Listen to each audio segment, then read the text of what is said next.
Hi,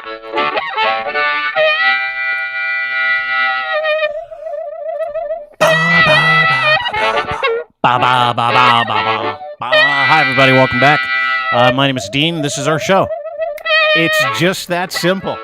Quite a day, too. If Lindley shows up, he's in the middle of a fucking hurricane up in Huntsville. Apparently, we're getting some nasty weather in the province of Ontario. It's beetled its way across the country, and now it's turned into a major gale force wind. Possibly thunderstorms, possibly a tornado. So he's playing it by ear. He might join us.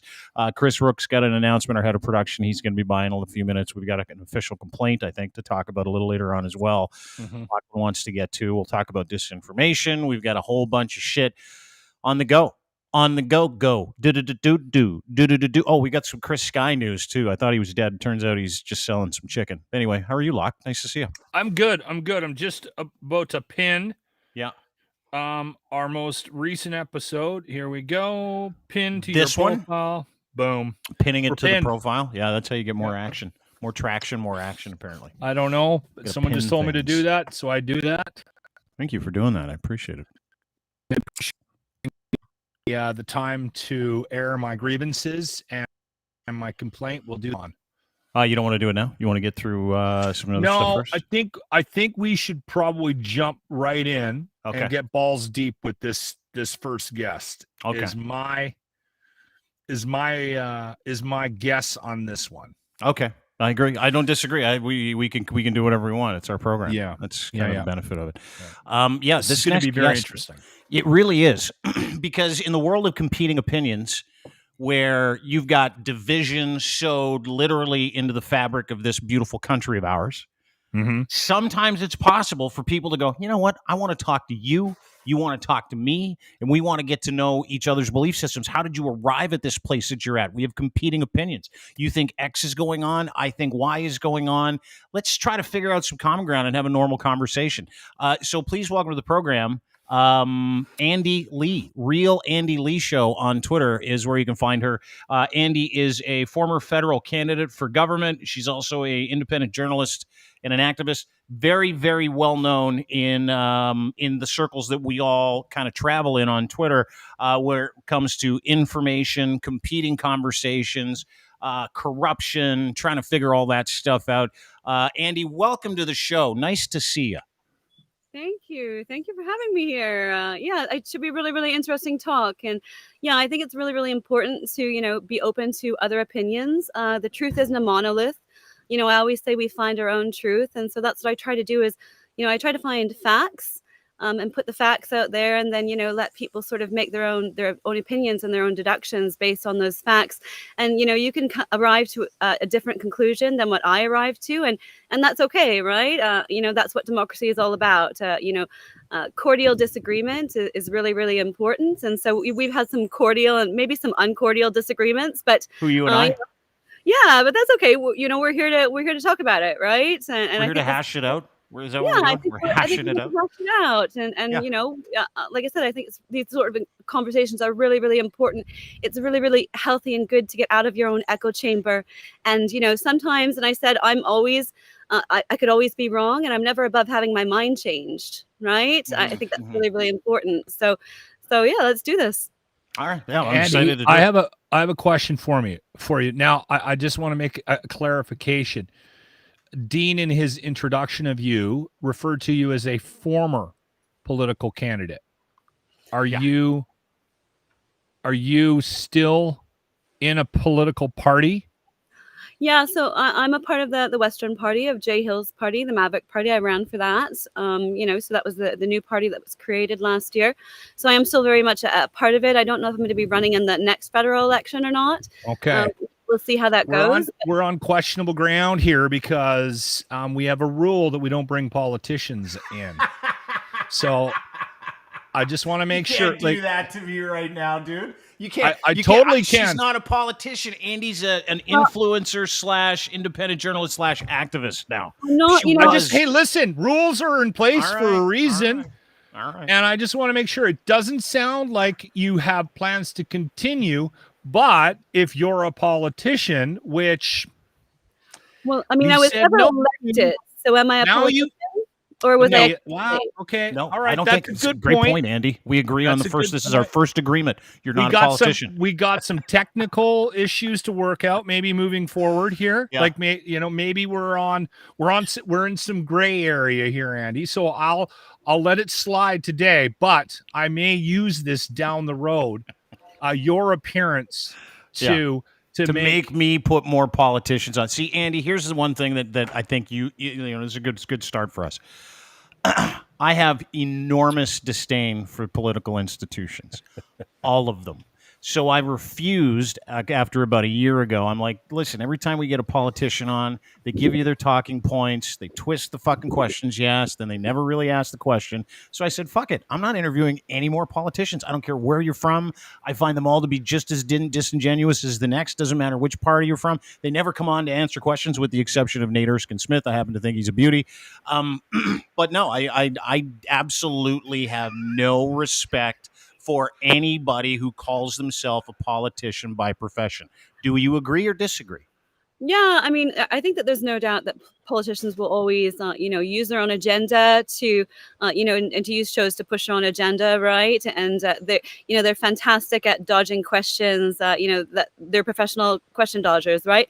But that's not why I'm here. I'm not here to dodge questions. I'm here to answer them, and that's why you're here is because you believe that I'm willing to answer questions. So, I don't think that there's any conflict of interest having me here on the show today. I think I'm different than your usual politician. That's for certain. It's not a career or anything for me. It was just something that I happened to do in the last federal election. Mm-hmm. Mm-hmm. Yeah. Okay. So it's settled, Locke. She's not a politician. You just got it Okay, from I will Andy let Lee's it mouth. slide. I will let it slide. Thank I you. was Yeah. about to demand to have you pulled off the air. That was what was happening here, Andy. I actually have a softball question for you. What's your accent? My family is Irish and Ukrainian, so Okay. so, All right. yeah. Is any of Uh, your family in Ukraine right now? Actually, some of my family is still in Ukraine. Actually, my father's side of the family is still there right now. So, Are they pretty safe? sad. Well, we don't know. They lived in a very small village outside of Kiev. So, there's really really bad communications. We've actually had to communicate with them before. We've had to send out translators because we're not fluent in Ukrainian, and so we've actually sent out translators in the past just because they don't have reliable internet access and things like that. It's a very very Right. small village, so we just don't know. Do you know the name of the village? Starry Naysbrook. Oh, okay. Interesting. Yeah, it's just outside Kiev. Yeah, it's a mess. And we Yeah, the whole weekly thing. have a guy on from Ukraine. His name's Alex Derebekov. Great guy. And same thing. I mean, it's hit and miss. We tried to get a hold of him last couple of weeks. Haven't been able to. He's just kind of underneath it, right? Don't tell No, me he's that. good. I've checked in with him. It Okay. just hasn't worked out that we haven't been able to get him on the show. Okay. He's fine. Anyway, I'm glad to hear your family is sort of safe. Melting pot, this beautiful country. Andy, tell me a little bit about yourself. So like, how did you arrive at the person that you are today? Because you and I had a little conversation before we got on the air. And what I want to do is I want to ask you questions about how you arrived at where you are, because you've developed this reputation as someone who is very pro Convoy, very anti-Trudeau, very anti-liberal government, someone who digs and looks for facts as to lay them at the feet of Trudeau to embarrass him. Now, I'm just saying these are things that these are things that people have said about you, and I'm just asking you how you got to where you are, and if you disagree with any of those things. But in the last 2 years, we've been divided into really a couple of different sides, right? You're either pro-science, you're pro-Trudeau, or you're anti-science, pro-conservative, and you've got different people voicing their opinions on behalf of their culture, how they identify. And I'm not saying you're any of those things. I'm just saying those are the some of the conversations that I've had in around how people perceive you. And I know I've got my own perception. We're happy to get to that as well. But tell me a little bit about you and what you do and why you do it. And then we'll get into some other questions in terms of your belief system and how you arrived here. Yeah, well, I mean, I didn't mean to be here. It wasn't my intention. One of my mothers passed away under lockdowns, and I just got into Twitter and started doing social media. I started researching. I was very, very concerned about what was going on in the country. I had a real dislike on for Trudeau and corruption, so I started investigating that. I got some decently big stories. Sales of lithium mines to China. My family is, my children are half Chinese. My husband, my ex-husband was from Hong Kong. So I've got a lot of interest in China. So I started researching things like that and, landed some pretty decent blows against Trudeau. And so, just continued doing it. And then, of course, I sort of pivoted when the Freedom Convoy came about. Tamara Lich was also in our political party, so she was part of the party that I ran for. So I was concerned and worried about how this might go. And I had a lot of vested interest. I don't think it was anybody's best interest that this went badly. We didn't want anything nefarious to happen. We wanted a successful protest and a large protest. And I met the convoy in the early days. I was really, really concerned about how mainstream media was already painting it. They were painting it as a small fringe of terrible people, white supremacists. So I went out and I met them. They didn't seem that way to me. They seemed just like a normal bunch of Canadians, maybe who had different views and even different personal views than what I had. I mean, I'm vaccinated. I'm not an anti-science denier. I worked actually during the first SARS epidemic in 2003.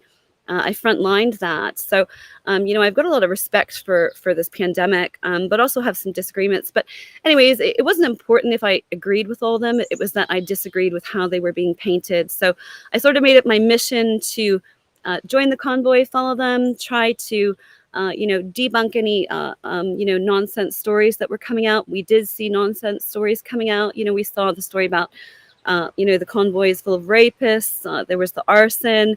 There was, a lot of things, the weapons found, the bicycle thrown at police. So I sort of made it my mission to debunk these. And I did successfully debunk a lot of them. And then, of course, I was very famously deplatformed in the middle of all that. Did you get your bank accounts frozen? Were you one of the people that had their bank accounts frozen? Is that what I heard? Yeah. So when I was there, I was in Ottawa during the last weekend during the crackdown to cover it. I'd already been deplatformed from Twitter, and I'm still having an appeal, and they never really gave me an answer as to why I was deplatformed. That's still very much a curiosity. And so when I was there, I did get my bank account was frozen. I never got a good explanation.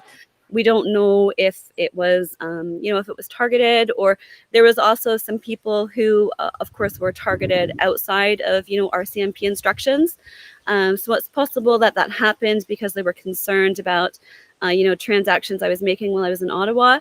So, we just don't know. And there's some questions in with my bank as to what happened. So yeah, it's been exciting. Like I said, it wasn't what I intended to do. But what do you mean? What do you mean it wasn't what you intended to do? Explain that. Well, I mean, like I said, I never really thought I was going to be here. Like I wasn't like I'm on a mission. I'm going to, take down the government, and I've got all this. So why'd you do it? Well, I mean, I think when you get into social media and you get a certain following in a certain sphere, then you have a lot of there's a lot of pressure, and like I said, I've been trying to deal with that pressure, and because it comes with a lot of responsibility, and the responsibility that I have is probably a little bit bigger than what I anticipated it would be. You have to be really, really careful about how you put forward messaging.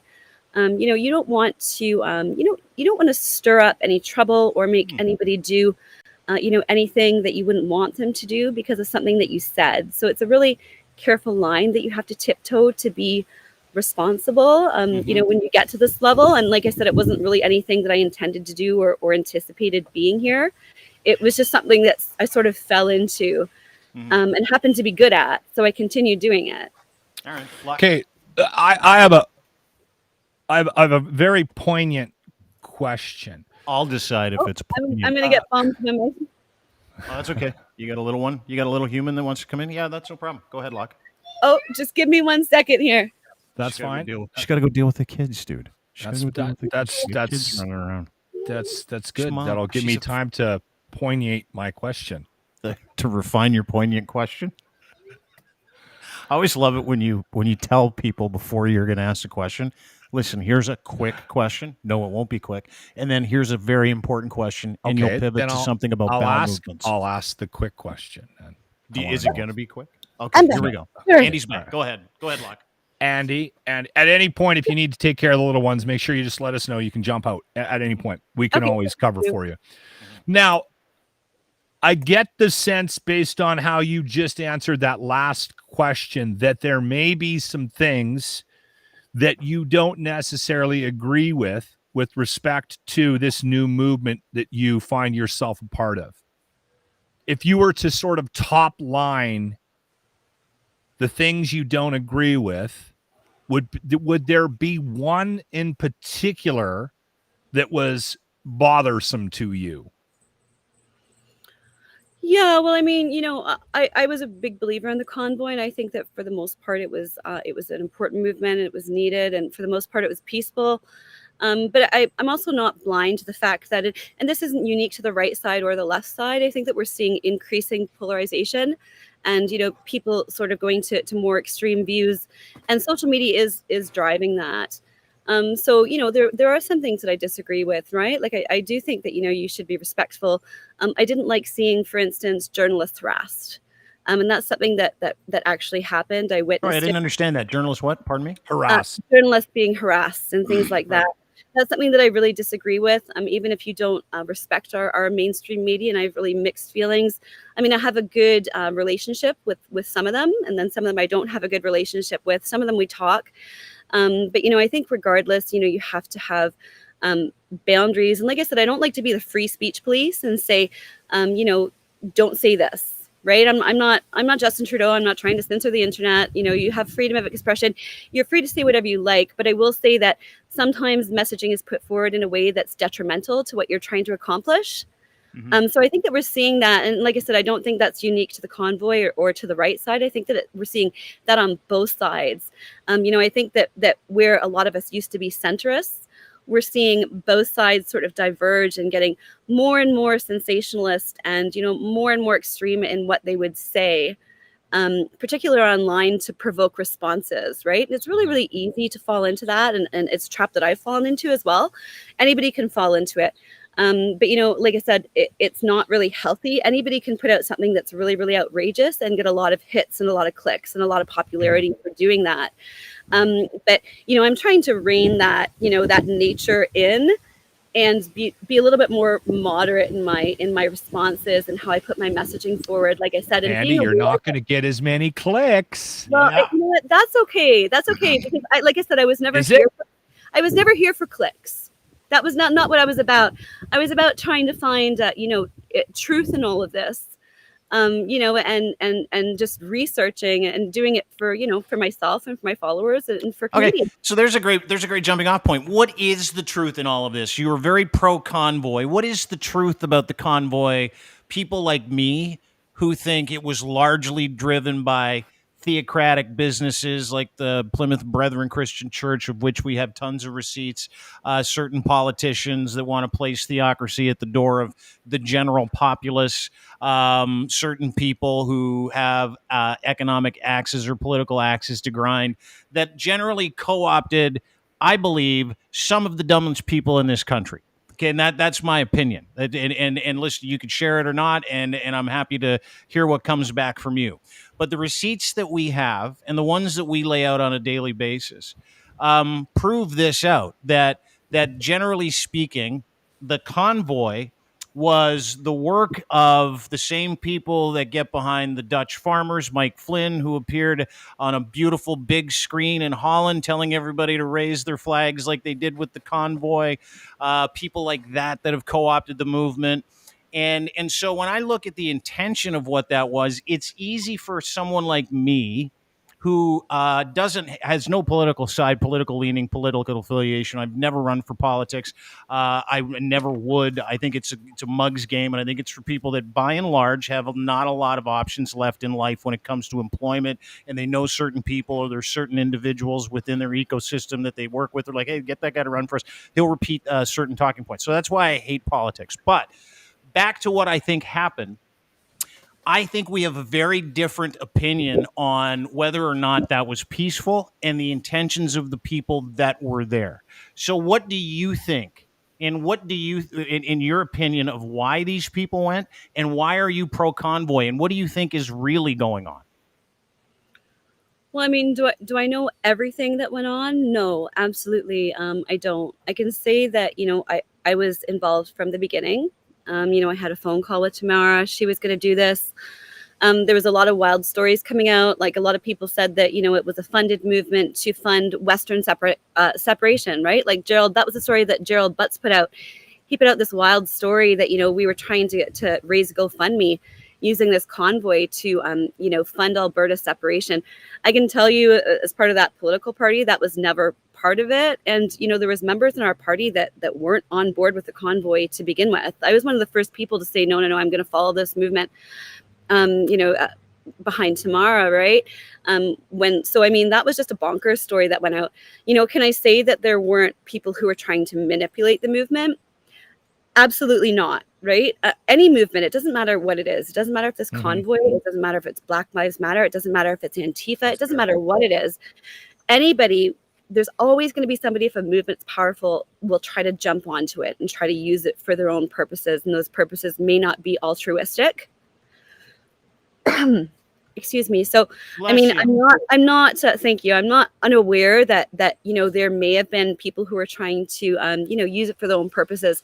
But I will say that knowing most of the people who were involved, that I didn't see that personally. I saw, a lot of people who genuinely felt like their country was in trouble and co-opted. Like, do you think some of those people were co-opted? Because that's the kind of what I think. Bless you again. I think it's kind of what you're describing is something that I've laid out, and you're coming at this because you have a personal relationship with Tamara Lish, correct? We're not like super close friends, but we ran for the same political party. We had some discussions. But you said she called you and asked you to join the convoy, correct? No, I called her actually. Okay. And I just said, I heard that you're a part of this. I didn't actually even know that she was a part of it to begin with when I first heard of it. Yeah. Because people were like, Andy, is the Maverick Party doing this? And I was like, I don't know anything about this. And I really don't know Tamara. So I called her and asked her about it and talked to her about it, and then decided that I was going to go cover it. Right. I just said, well, I'm going to help cover this if this is happening. So when you talked to her, what did she tell you what was happening and what did she want you to do? Well, she didn't ask me to do anything specifically. I just said, let's try to keep in touch. And she got tremendously busy after that. In those early days, I can say nobody had any idea. Like, everybody makes it like there was this deep state plot to overthrow the government, right? And it was pure chaos. And, I think that the initial intentions of it were very, very innocent. And like I said, I think the bulk of the protesters were made up of Canadians that did not have any sort of an ulterior motive.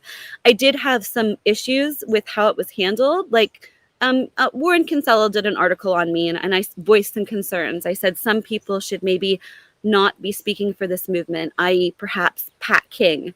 I met Pat in Calgary. He didn't seem particularly stable to me. And I had genuine concerns over whether he could stay on messaging. And so I said, feel like Pat King should be removed from this movement. Yeah. And I wish that they had have listened to me because now he's out, but he went to jail, right? His life has been circumcised beyond belief. Yes, I get it. Yeah. So I wish that they had listened to me. The other thing was I had a problem with the memorandum of understanding. Because of the lynching. Yeah, because they wanted to hang the prime minister and have the Senate take over the government on behalf of the convoyers. Yeah. But that's what I mean when I say, when you think that this was a really nefarious plot, is when you examine those individual characteristics, they were really, really innocent. And they had no idea the way that these things could be manipulated and used against them. And they were used against them. Yeah, but did you not see the MOU before you joined in on the parade across the country? Like, would you not have looked at that? Someone who, like you, who fancies himself to be a journalist and an activist, would you not look at that memorandum of understanding? It's like, we're not leaving until someone hangs Justin Trudeau or gets rid of the entire government and installs us as the new leaders of Canada. Like I said, there's an article written about me, and I said, that the memorandum of understanding was very, very poorly written. It had unrealistic ideals for what we could accomplish in a democratic society. Mm-hmm. But again, I think that spoke more to the fact that, the people who were running this movement weren't criminal masterminds, right? It was a memorandum that they wrote, maybe not understanding the full implications of what they said and how that could be misinterpreted. But is there a chance that some of the aggressive language that was in there, and you say they're not criminal masterminds, is there a chance that they were just like we said, activated, angry people acting on behalf of other individuals trying to make this as sensational as humanly possible because they literally are unbalanced individuals. Because that's not a balanced organization you want to get behind, right? In my opinion, it's like, Yeah. hey, if someone says to me, hey, Dean, come with us to this party. And I'm like, okay, what's the whole idea? Well, read this. Oh, when we get there, we're going to hang the prime minister and take over the government. I'd be like, you know what? I'm going to pass on that party. I'm going to just kind of go, because what happens is that there are a bunch of innocent people who are just kind of hanging around, which you say you are as well. They get dinged, they get caught up, and they get these terrible reputations, which apparently, according to you, is you don't deserve. And if that's the case, I would agree with you. Well, I mean, like I said, I think a lot of people got caught up with this, unfortunately, not really realizing. And like I said, I can say from the start, when I was in Calgary, did I know that 10,000 people were going to join in with this movement? No, I had no idea, right? We were a couple of hundred trucks. And I was like, okay, this isn't a fringe minority. This has potential. I'm going to follow this all the way to Ottawa. We're going to see where it goes. I mean, I was warning Ottawa police before we rolled into the city, and I was putting out tweets saying, Ottawa, you've got no idea what's about to hit the city. You are totally underprepared for this. We were all underprepared for it, right? I don't think that we understood how many Canadians actually felt the same way and were going to show up, right? And like I said, they didn't all show up for the same reasons. They weren't all anti-vaxxers. Some of them were anti-Trudeau. Some of them, had specific issues with the government. Some of them had issues with vaccine mandates. Some of them were just normal people like me, right? I'm very, very pro-vaccine and vaccinated, but I have a huge problem with medical segregation and things like that. I don't agree with that personally. So, I don't think, like I said, I just don't think that anybody really understood what it was going to be. I mean, Ottawa police intelligence themselves all said that they didn't understand just exactly what this was going to turn into. And, I know that everybody wants to think that Tamara Lett's just a very, very bad woman. But like I said, I don't think that that's what she is. That's just not what my heart is. Does that mean that some people didn't stay on messaging and maybe use their messaging inappropriately and perhaps directed people inappropriately, people like Pat King? Yeah, that's entirely possible. Should the whole movement be speared, though, because of one person, right? Are you allowed to paint an entire group of people with one broad brush because of one bad actor? Well, I think, right? and to your point, you are. I think you kind of can. Unfortunately, you are, Andy. And that's the issue that I think you're dealing with right now. Your bank account, you were put into this group, and the representation that we all saw, now we use that to paint the entire picture. So I'm wondering, can you give us an example of anything that you did once you were included in the group and you're on your way to Ottawa to try to fix some of the issues that you clearly saw? Is there anything that you did that might be of substance that was concrete, where you stepped up at a meeting or something and said, somebody needs to shut Pat King's cake hole? Was there anything like that? Well, I mean, I didn't attend the meetings because, like I said, I was very much supporting the movement, but I wasn't doing the behind the scenes stuff. People asked me to be a spokesperson for the movement, but I wasn't really comfortable doing that because I wasn't sure if I would be able to control it. Did they pay you for it, Andy? No, I've never been paid for anything that I've done. That's all bollocks. I do all this for free. I've never made a cent off of doing this. Well, you should rethink that if you're going to be put in this kind of jeopardy. If I'm you, I'm saying, hey, I'll come, but it's going to cost you $10,000. No, but I mean, I was putting out a lot of messaging, for instance, saying, don't harass journalists. Whenever I saw this on the street, I would say, you're not scoring points. This is all being recorded. It's all being put on the news, and it reflects very, very badly on you. So don't do it. There were some bad ideas, like they were going to go maskless shopping in the Rideau Centre. And I was like, guys, do not do this. Do not go swarm a shopping mall maskless. You will get a ton of complaints from the shopkeepers, and you're not going to score any points doing this, right? It's just people are going to feel like they're being harassed. Do not go do it. It's a terrible, terrible, terrible idea. And so it just, unfortunately, like I said, I can't control an entire group of individuals and what they're going to do as much as I would like to. And I'm not the free speech police, right? So all I can do is try to use what influence I have and try to, if people are going a little bit too far, to try to bring them back and say, is this really like appropriate behavior to be demonstrated, right? Exercise your right to protest, do that. You have a right. But also there's also ways to do it where you can be respectful. Do you think people have the right to protest for 3 straight weeks? I do actually. Oh, do you? I do believe that. I think that they can Our protest. first disagreement. I think they can protest for their months. I did have some disagreements with some things like the honking that went on incessantly. I thought that there should have been honking times and there should have been quiet times. Was the honking overwhelming? I didn't feel that way, and I was with the convoy for almost 2 weeks. You didn't think that the honking for 24 hours over 3 weeks, you didn't think it was overbearing? Well, it didn't get to me, but I could understand how it got to some people. So you I are was used to chaos then, because I wouldn't be able to, like, just as a personal aside, if someone was blaring a fucking horn in front of my house or in my neighborhood, I would listen. Thank God they didn't come to where I live in North Toronto, because I would have been out there and I would have done so many terrible things that have nothing to do with eggs or chalk paint. Like nothing. I did scratch off a question I was going to ask, because you're starting to sound a little bit saner than I thought you were going to before we started this podcast. But now I think I need to ask it, the fact that the horns didn't drive you crazy. Is there something in that shed we should know about, Andy? That's where I keep the bodies. Hello. Okay, no, I have a legitimate question. Were you told not to come on this podcast by anybody? Yeah, of course I was. But like I said, I've got opinions. I'm not afraid to back them up. People call me a right-wing nut job, a conspiracy theorist.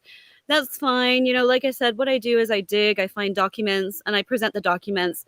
You don't have to agree with me, but these are the facts, right? And you can take that however you want. And I do have to sort of fight back. I do feel like there's a lot of misinformation, and I do feel like a lot of people are being painted. Like I feel like the convoy was painted in a manner that maybe wasn't 100% truthful, right? When we talk about 80, let's pick a number here. 75% truthful. 65. Like how low do you want to go here? From MSN, I felt like I'm MSN just saying overall. Okay, you and I both agree there as well. I think that the way that mainstream media covered you guys was with kid gloves, like to the point where it was embarrassing to call it a try. Because listen, Andy, you and I both know. Everybody knows. Every fucking person who watched what happened in this country knows. That was not about trucking or supply and demand in this country. You and I both know that. You haven't mentioned it once. I haven't mentioned it once. We've just mentioned the opinions and facts of different individuals that sullied reputations of 10,000 people that decided to go across the country and camp out right on Front Street, like right in front of fucking Parliament, that honked their horns for a month. And maybe there were 80 trucks, like in the downtown core, according to estimates, according to the number of trucks that were towed, 80 trucks, about 300 cars. Yeah. So this was never about truckers, right? Like, are we on the same page here? Are you, or where are you at with that? You like, still, it might be truckers. I mean, it started out as truckers, right? But I think, like I said, a lot of people grabbed onto it for their own reasons. Like maybe Bridget Belton. Remember Bridget Belton? She came out when she was talking about the Tupac Church, which I think is fucking hilarious. I'd love your opinion on that too. But she came out and she's like, listen, Tamara Litch and her family just paid big money for that church, St. Bridget's. And she goes, and Bridget Belton is the person who started the trucker movement with the help of this Chris dude that lives in Saskatchewan. What's his last name again? Chris, what's his name? Part of the organization committee, Chris. Can't remember the guy's name. Someone will have it in the comments. And she's said the same thing. Is that originally this start Chris Barber? Thank you. Yeah, Lynn's has it. Yeah, Chris Barber. And she has said, kind of echoed what you're saying, is that a bunch of people came in behind that movement and turned it into something incredibly selfish. And Tamara Lish is one of them, with her husband Dwayne being on the board of directors on this weird fucking Convoy church is the only way I can describe it, called the United People's Church of Canada or something like that. And it's literally downtown. It's a stone's throw away from Parliament, stone's throw away from where the Prime Minister lives. And they're having barbecues set up and sponsored by anti-vax organizations that are owned by the director. His name's William Comer. And if you Google all this, which you're more than welcome to, don't even take my word for it. Please do your research. And I know you're very bullish on research. It all comes back to the same nefarious people that say this was not a trucker thing. This had everything to do with the fact that Alberta is sick of the East's shit, and they all fucking hate Trudeau, and they think he enables the worst of the worst, which is this open-mindedness, acceptance of LGBTQ people. He's not There's oil more sands than that. friendly. Hatred for Justin Trudeau isn't some overly woke position. Well, it is for a lot He's of people. a disingenuous piece of shit is what it boils down to. I don't And when he disagree with talks, he's talking out of the side of his mouth. And anybody who's ever listened to him talk goes, something's not right there. Not and so when everybody. you hear that, something's not right. Yeah, the people that think that he's not saying things, that he's truthful, are generally the people that don't have any communication with themselves either and are very unself-aware. In my very humble opinion, if you can't watch Justin Trudeau at a podium and go, then you're not a very self-aware person, because I got a bad taste in my mouth every time I see a boy talking. Every single time I see him open up his mouth. And that's been for years. Yeah. And that's the interesting thing about this conversation for me, Andy, because I was not prepared for this kind of a discourse, to be honest with you. What were you prepared for? Crazy town, to be honest. For something a little bit more, I will be honest. And it was on my with you on a I agree with you that people choice or not. I agree that they should be given a choice to. You're good. I agree they should be given a choice to. Go ahead. To get vaccinated. I believe they should be given a choice to wear a mask, but we don't live in a world where we have that kind of luxury at all, Andy. We live in a world where there has to be one rule and it has to be consistent, or we're going to have problems with people not following any of the rules. That's the problem in the world that we live in. So I don't hop on a truck or a convoy and head to Ottawa. I just try to voice my opinions when I'm given the opportunity to, with the platforms that I have. And I think I get the sense, and maybe this is wrong, here's where the question's coming. You may regret where you're at right now based on what we know as a whole about this convoy and what it actually meant and what the reputation of it is now. Is that fair to say, Andy? No, I don't regret it. I'm never going to regret doing it. It was a life-changing experience. I think it was one of the most massive, most successful protests in the world that spurned a lot of similar movements. So no, I absolutely do not regret it. I don't regret going. I don't necessarily regret a lot of that happened. Like I said, I was able to do what I set out to do, and that was to find a lot of truth. I blew the arson story out of the water. Right? I was like, there's no way that these people are truckers. They've got purple hair. They're wearing masks. This is total nonsense. I blew the Marco Mendocino's, all the stuff that's being used right now in the emergency measures, inquiry, the story about the rapists. I said this stemmed from a social media post. I got the social media post. I sent it to Ottawa Police. And I said, can you verify that the social media post is true? And they put out a statement saying, no, this is absolutely not true. We have not got any of these calls. We're aware of the posts. So that's why I was out there. So do I regret doing that? Absolutely not. Right? Because like I said, these stories were being widely broadcast in our MSM. And there weren't a lot of people who were out there fighting back against them, right? Aside from our independence. So I don't regret, using my influence, even if I took some backlash for it. And I'm always gonna be connected to this movement, right? It's always gonna reflect on me. I'm never gonna shake that. But I don't regret doing it because I did a lot of good. And I think that it was really important when we look at the severity of cracking down on protesters, seizing bank accounts, and what happened. It was a very, very serious thing, and our government shouldn't get off scot-free, especially if they're using bonkers stories, and they did use bonkers stories to back up and justify their usage of it. So you're saying the attempted arson story in Ottawa was totally made up? Is that correct? No, it wasn't made up. Somebody tried to set something on fire, right? Yeah. But I sent people to that building. I deconstructed that story. Do you have any proof of that, like anywhere? Well, my account was seized, right? So, but I mean, everybody knew that I did it, and Jonathan Kay was the other person who was really on it. And I said, you know what? Everybody's saying that these are truckers. MSM ran with it. They were tweeting out the story. But okay, so when where the I was disconnect? Like, there's no proof here that truckers did this. Right. Okay. So the disconnect is right. Okay. So the disconnect is that the trucker thing, right? That you're saying that these people weren't truckers, so they couldn't have been with the movement because one of the kids had purple hair and they didn't look like truckers. Well, do you know that? Do you know? Because I know who these people were and where they were from. Do you? I don't know exactly, but I mean, I do know that they weren't necessarily connected with the movement, and I do know they tried to do a very, very bad thing. Yeah. Well, I mean, the investigation found otherwise. Do you have proof of that? Well, I mean, that's what police said. So are you saying that the police were wrong? No.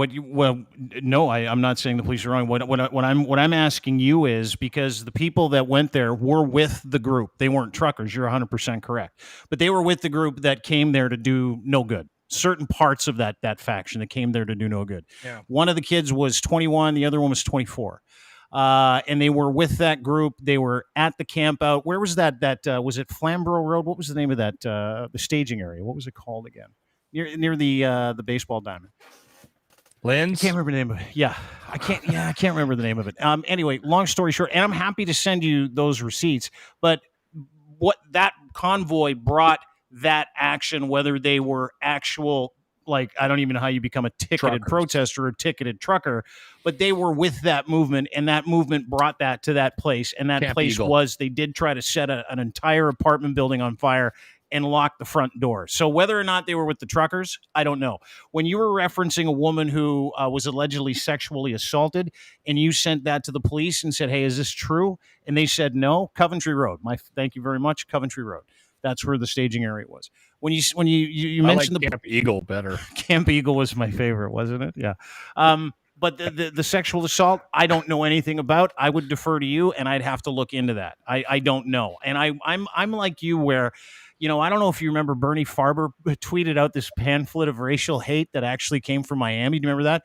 I went as hard as possible on him and the alt-left as I did on the alt-right and everybody that was there to do that kind of same damage. So when it comes to debunking disinformation and misinformation, I'm with you all the way. I think that's what everybody should be doing. We should be policing both sides. We should just police bad actors with bad intentions and bad character. But what you're describing to me and the work that you say you're doing, I'm reticent to believe some of it because I don't see the receipts, and I research the shit out of stuff as you do. And I'm happy to be wrong. Like if you said to me, Dean, I'm going to send you the receipts of these guys, these arsonists were not connected to truckers, I'm happy to have a look at that. If you've got receipts that say there were no sexual assaults, I'm happy to look at that as well and print a retraction and talk about it. I'm just saying I need to point out that I have different information that would kind of dictate that maybe not. We're not on the same page for obviously different reasons, right? Well, like I said, I'm deferring to Ottawa police reports. So okay. I mean, I haven't seen those. Yeah. Ottawa police put out a statement. I sent them. It was a viral social media post. I started tagging Ottawa police saying, did this actually happen? Has anybody called your station reporting that there was sexual harassment going on? And Ottawa police released a statement. So, I mean, that's on their site saying that they were aware that there was a social media post going around, but that they weren't aware of any phone calls that they had received, verifying that statement wasn't in any way true. The sexual assault thing you're talking about? Yeah. Yeah. Okay. Yeah. I don't know about that. Marco Mendocino took that story and ran with it and called a whole bunch of people rapists when, that just didn't happen. So that's pretty virtue signaling fucks too. You do know that. Yeah. right? Yeah. Andy, I think we can agree we can step outside of, in my very humble opinion, as if I don't know how much longer you're going to be with us, but I think we can both agree, and we do this a lot on this podcast, where we point out the hypocrisy of certain movements, of whatever it is that we're discussing. We will highlight it, even if we agree with the basic intent. It's going to happen no matter what you're dealing with. There's always going to be a level of hypocrisy, right? I do have a question, because I'm okay with the fact that you have no regret with getting involved in this movement based on the initial intention, or your thoughts of what the initial intention was. That's fine. I'm okay with that. I'm surprised by it in hindsight, if looking back at what's happened and how it's do now, that you don't have a tinge of regret, but that's you, and that's fine. But what good did you do? Like, what did you accomplish? Well, I mean, like I said, I think that I set out to try to find the truth and try to debunk any nonsense that was coming out, and I think that I was pretty successful in doing that. And to help people try to stay more moderate, right? To not go off the deep end, to conduct themselves accordingly, to do good. Like, I mean, like I said, did I make a huge difference? I don't know if I did, right? I don't know if people were listening to what I was telling them. I know that some people were listening to what I was telling them, and sort of taking my advice and saying, yeah, this is reasonable. But I mean, did I keep this movement on the rails? I don't know, right? I mean, I know that it could have gone very, very badly. For you. And I feel like I would say unfortunately no. Right? Like, I feel like a lot of people sort of had to work together to keep it on the rails. So it was in my interest, again, that this was portrayed fairly, that nobody went off the deep end on either side, because nobody wanted that, right? I mean, it's not good for either side if anything terrible happened, right? If there was a huge outbreak of violence. I mean, that the last day of the crackdown was really, really hard to see. You didn't like it? I fucking loved it. I was pepper sprayed. No, I didn't like it at all.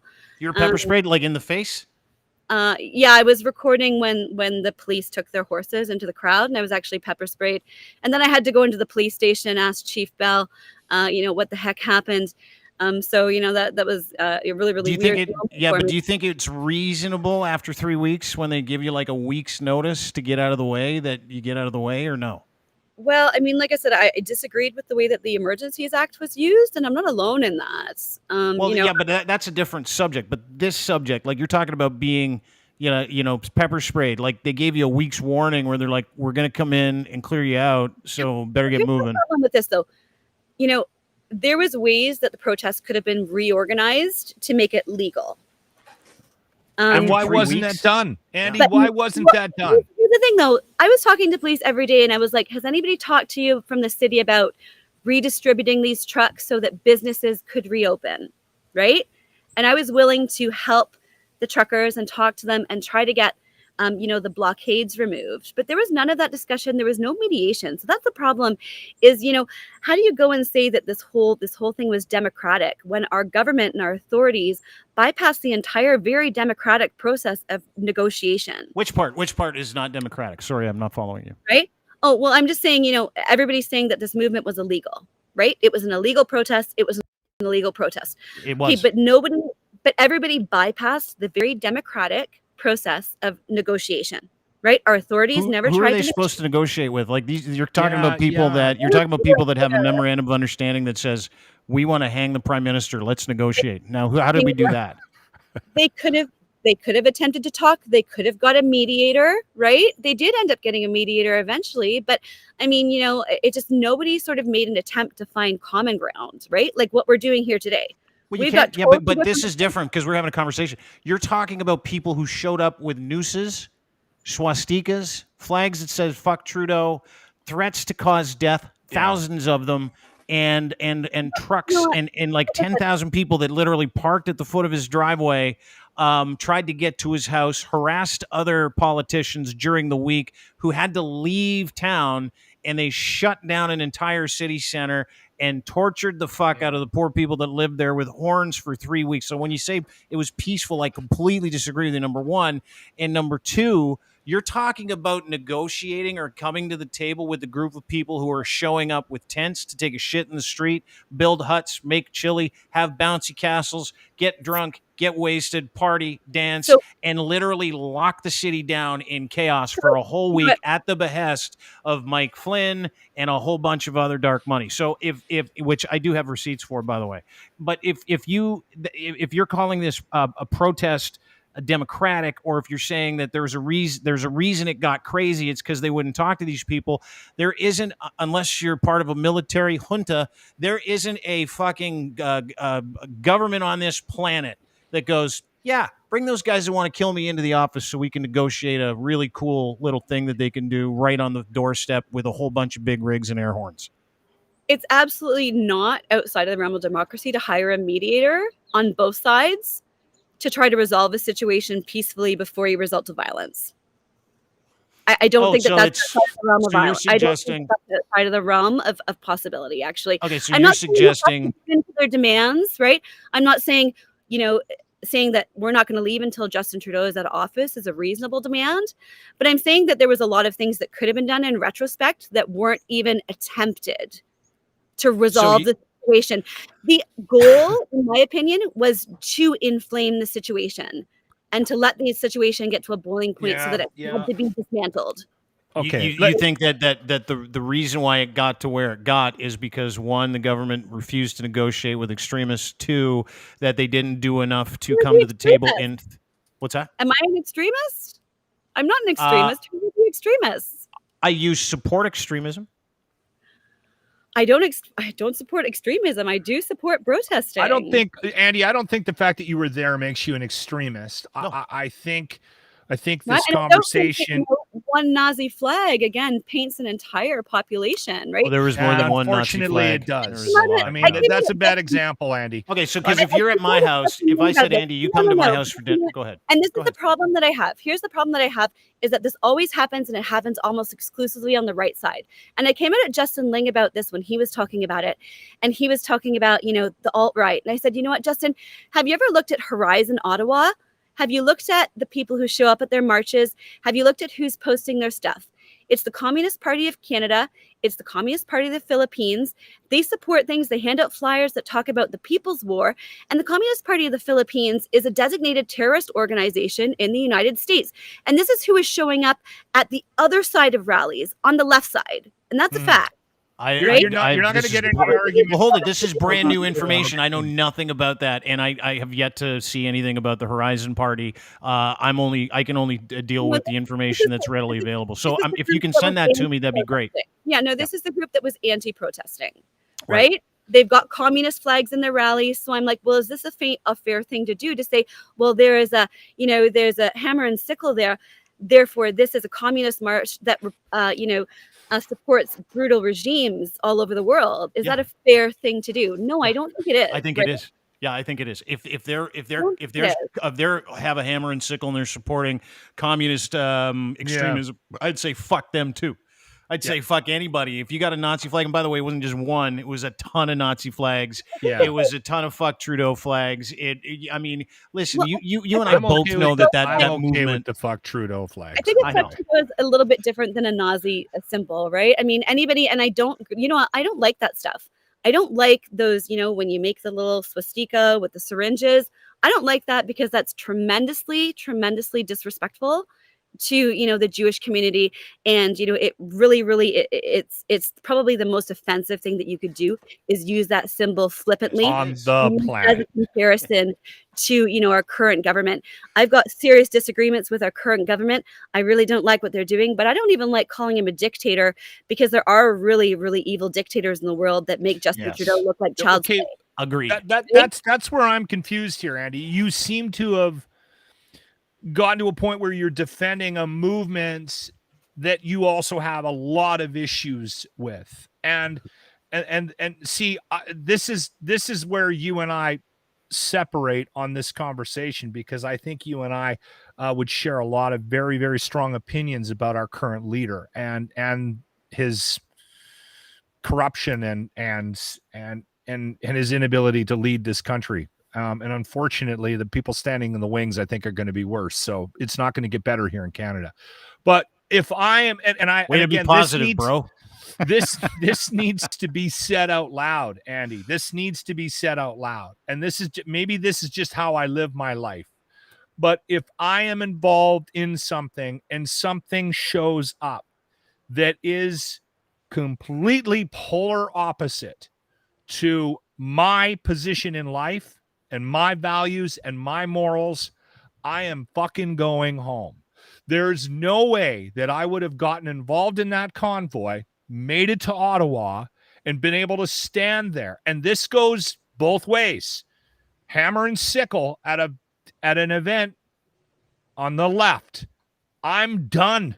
I am going home. It doesn't represent who I am. And that's the problem you're going to have to deal with as you try to justify your involvement in this convoy, because most of us in the country that were watching that on TV, regardless of our views, regardless of where we sit, looked at that and saw those images and went, I'm out. That's not a representation of how I feel, and it's got to be stopped. That's where we started on this podcast, and that's where we ended. And it's been nonstop since. As soon as I saw those images, as soon as I saw fucking American flags and the QAnon narrative that they've adopted without even really knowing what the fucking QAnon movement is, I was like, I'm done. You guys, listen, I can get all on board on our leader needing to be replaced. And the mistakes that were made were awful during the pandemic, and they were many and they were plentiful. But I could not support the movement that went to Ottawa. I couldn't. There's no way when I saw what the imagery was and I saw what the intention was. Mm-hmm. Well, like I said, I was there and I saw a lot of imagery that was very, very heartfelt and very, very different as well. So do Like I abandon? Well, I mean, there's inspirational quotes. I always think of one of the last things that I saw. And, it was a quote from Margaret Mead and it was a child's writing. And, it said, it was never doubt that a small group of dedicated individuals or whatever it is, citizens can change the world. Right. And so, I saw a lot of very, very good things. And I saw a lot of Canadians who had very, very good intentions, who, felt like this was a return to normalcy for them and a chance to get back to normal. And I didn't feel like it was fair to just abandon this whole thing because there's one asshole that shows up with a Nazi flag, right? It's way more than one asshole, Andy. I think that's what we're kind of driving at. Like there's a minimization effort for people that cover that part of the equation positively. There's a minimization, and I've heard it several times in this conversation, where you've minimized Nazi flags, minimizing some of the violence that went on there, and saying it wasn't as reported. At his own rally, right? You can't prevent. Justin Trudeau had a Nazi flag at one of his own rallies, right? You just can't prevent when was this? People from it. It's widespread. There was somebody who brought up a Nazi flag to one of his rallies. The Confederate flag. I mean, what the fuck is that, Andy? What is that? What is that? What everyone knows exactly what that is, right? And then you got it. Because of these individuals that the other 9,000 people didn't have a right to exercise their democratic opinion. 9,000 out of the 10. Let's say we're going to give you 10. Yeah. 9,000 out of the 10 were good, and they had the right intentions. I don't know, Andy. I would question that. Yeah. You got a guy, the face of this movement right now, whether you like it or not, is guys like Pat King, who is a racist. He's a complete piece of shit. And that is what you guys ended up propping up as a representation, as a signal for what it is that you guys were trying to achieve. The MAGA flags, the don't tread on me shit. All of that is just bullshit. It's just total bullshit. It is. I mean, listen, do you still communicate with your ex, Andy Lee? This is an honest question. We should never protest or we should shut down any protest because somebody comes with a message that is off message. and Yeah, that somebody we else should is gonna do no, that. Absolutely. That, If a that- again, that's Nazi more flag- minimization. Hang on a second. That's more Okay, I don't minimization. think that- I You're don't think talking that about a we're fucking there, Nazi flag and a group of people, and I would encourage you to watch the and there's special on videos YouTube of about the people Einstein's shooting grouping. at that guy to get out. Hang That's on. all online to say, you know Yeah, what? no, These online, things- schmonline. There's a lot of porn online too, and I don't believe that that's real right? life. Yeah, I but mean, listen, there's the also- issue Not that real? the issue people no, the on porn's TikTok. real. Just like the guy that shows up with a submarine sandwich to fix your pipes is not. That's just a make up thing. That's the same thing. But Right, and my point is, can't what's just shut down rallies and say no, we Yeah, don't get to you do. participate with You do. society. Do Yeah. you know if you bring a Nazi, if you bring in a Tolerone or if you bring a Nazi imagery to a protest in and around Germany, that you go to jail for 5 years? Did you know that? Jail. Like, it's fucking major, and it's major because they killed 10 million Jews, and it stands for fucking hatred and Nazism and the Third Reich and all the other shit. And I would encourage you to watch. Maybe we What's have that? to look at, and again, maybe we do have to look at what symbols should be allowed, and we have to reconsider what sort of. Oh, hate it's symbols- not even about the symbols. It's about the people that have the fucking flags that say that that's okay to do that to a group of people after Yeah. they killed 10 million Jews 80 years ago, for fuck's Aren't sakes. you Like, it's mad at super that? simple to me. Andy. If some guy shows up to my Sure, house and I've got a sure, fucking mad at dinner it, and party. because I was personally invested in this. I believed in a lot of this, and so Well, of course then I'm that's- pissed off when somebody shows up and throws it completely off the rails. Then that's You taken. didn't know? I'm painted by You that. didn't know when you got into bed with these guys that they were fucking racists? You didn't know? It And you doesn't just matter what side it is. It Okay, does you think matter it's what not side it racist on is. the left? No, So it should we does. be- It Absolutely, so- there's racism. Totally. There's racism on, I on fucking both hate sides. racists on the left. I hate racists on the right. Right? I am not There's seeing a both whole bunch sides. of lefty racists coming forward saying fuck Trudeau, though. I'm not seeing lefty racists there's show no up in a group of fucking 10,000 Trudeau, people right? parking on There's no Parliament fucking taking a dump in the streets. What's that? I'm sorry, Andy. I didn't hear what you did last No, said, I- and I want to make sure you feel like you got to say. And the lefties are out there saying "fuck Pierre," right? He's a crazy white supremacist who's a conspiracy theorist. He shouldn't is. be in the country. I don't think he is at all. Actually, I've You met him don't. twice. So I actually don't think that he is a crazy supremacist. And so this is the problem: is that we're unable to disseminate information You properly. don't think he courts the white vote? I think that he's obviously The gone after Anglo-Saxon vote? a specific group of voters. No, I think he's Honkies. hurting all the votes. No, he's not. No, I think Did you remember when he was on with Jordan Peterson a couple weeks ago, and he's like, "I speak plainly in Anglo-Saxon words white people can understand." Do you remember that? I actually didn't watch that, but anyways, well, you yeah, I should. mean, Don't. Yeah. so I mean, but like I said, I don't think that he's out there. I think that when you look at the way that Justin Trudeau's played the race cards and things like that, I don't think Pierre is anywhere next, even on his level. And how did Right? Justin Trudeau play the race card again? Well, I mean, he's always pitting us against each other. He Why do you does. think No, he's we're not. here talking right now? Yes, he Yes, is. Oh my God, Dean. he is. Now I'm He's just pitting going me in against- here. Who's he That pitting us fucking against? guy. He is. If this is the biggest problem I have, this is is the what biggest he- problem I. Specialize in. Andy, Okay, well, I Andy, don't let me understand that. hold on. Let Yeah, let please. me just say something quickly. All right. The biggest issue I have right now with Justin Trudeau is that he is massively responsible for the division in this country. And the fact that he's massively responsible for it. Can you point to it? Absolutely, I can. Half the fucking country hates him.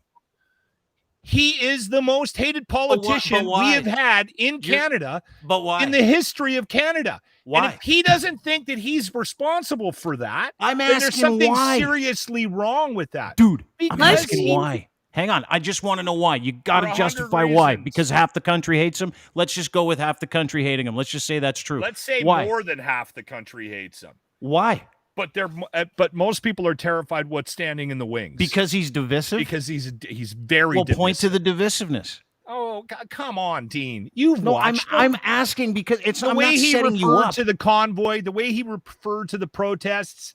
as he's fringe divisive. minority, where a portion of them are racist and misogynistic. No, he Didn't- said that most of the unvaccinated they don't believe in science. He didn't say most. Right. He said a portion of them. They don't believe in science. Yeah. They're racist, misogynist, right? That's true. terrible thing to say. It's not It's true. it's 100% true. Of that. Are you joking? Most of the people on the street were women. Are they all I don't. racist, So misogynist? women can't be racist. There's a huge amount of Women women. who were can be present at the racist. protest. Pretty sure women can be racist too. Racist? Are they misogynist? Not most. What of them. women? No, they're Christians. They're born again, evangelical, religious extremist zealots who are just going there because Jesus Christ told them to because their husband's the head of the home.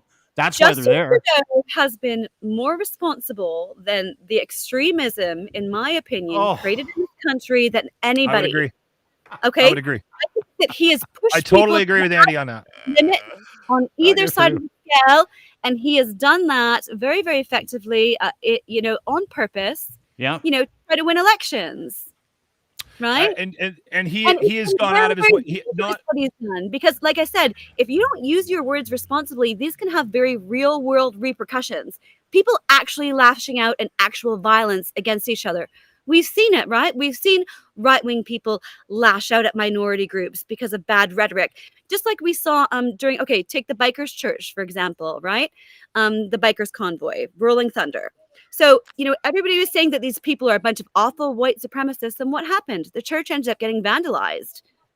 Right? So there's real world repercussions when you use this type of awful language that will actually manifest themselves in our society. Right. And I do think that Justin Trudeau has been partially responsible for these awful manifestations. So yes, absolutely. And you know what it is? Let's hold up the church vandalism to destroying an entire city center, causing $300 million worth of damage. And let's also, point to the fact that they fucking closed the borders down for a couple of weeks, causing about $2.5 billion in economic we're not going to losses. sit here. I'm not going to defend the convoy, but I'm not going to sit here and listen to Justin Trudeau is not responsible for the division in this country. If he was a good leader, if he actually was a decent leader, even a remotely decent leader, he would have been able to control this thing from the beginning, and he didn't. He's a shit leader, and he's massively responsible for the division in this country. Well, I don't disagree that he's a shit leader. I'm saying that shit leader, and that actually he's a shit leader because he's so fucking passive. Like, I haven't seen him do anything that he should have done. Then you were agreeing with me. I'm not agreeing with you because what you're saying is that he's caused racial divides in this country by not meeting with these fucking losers. Is that what you're saying?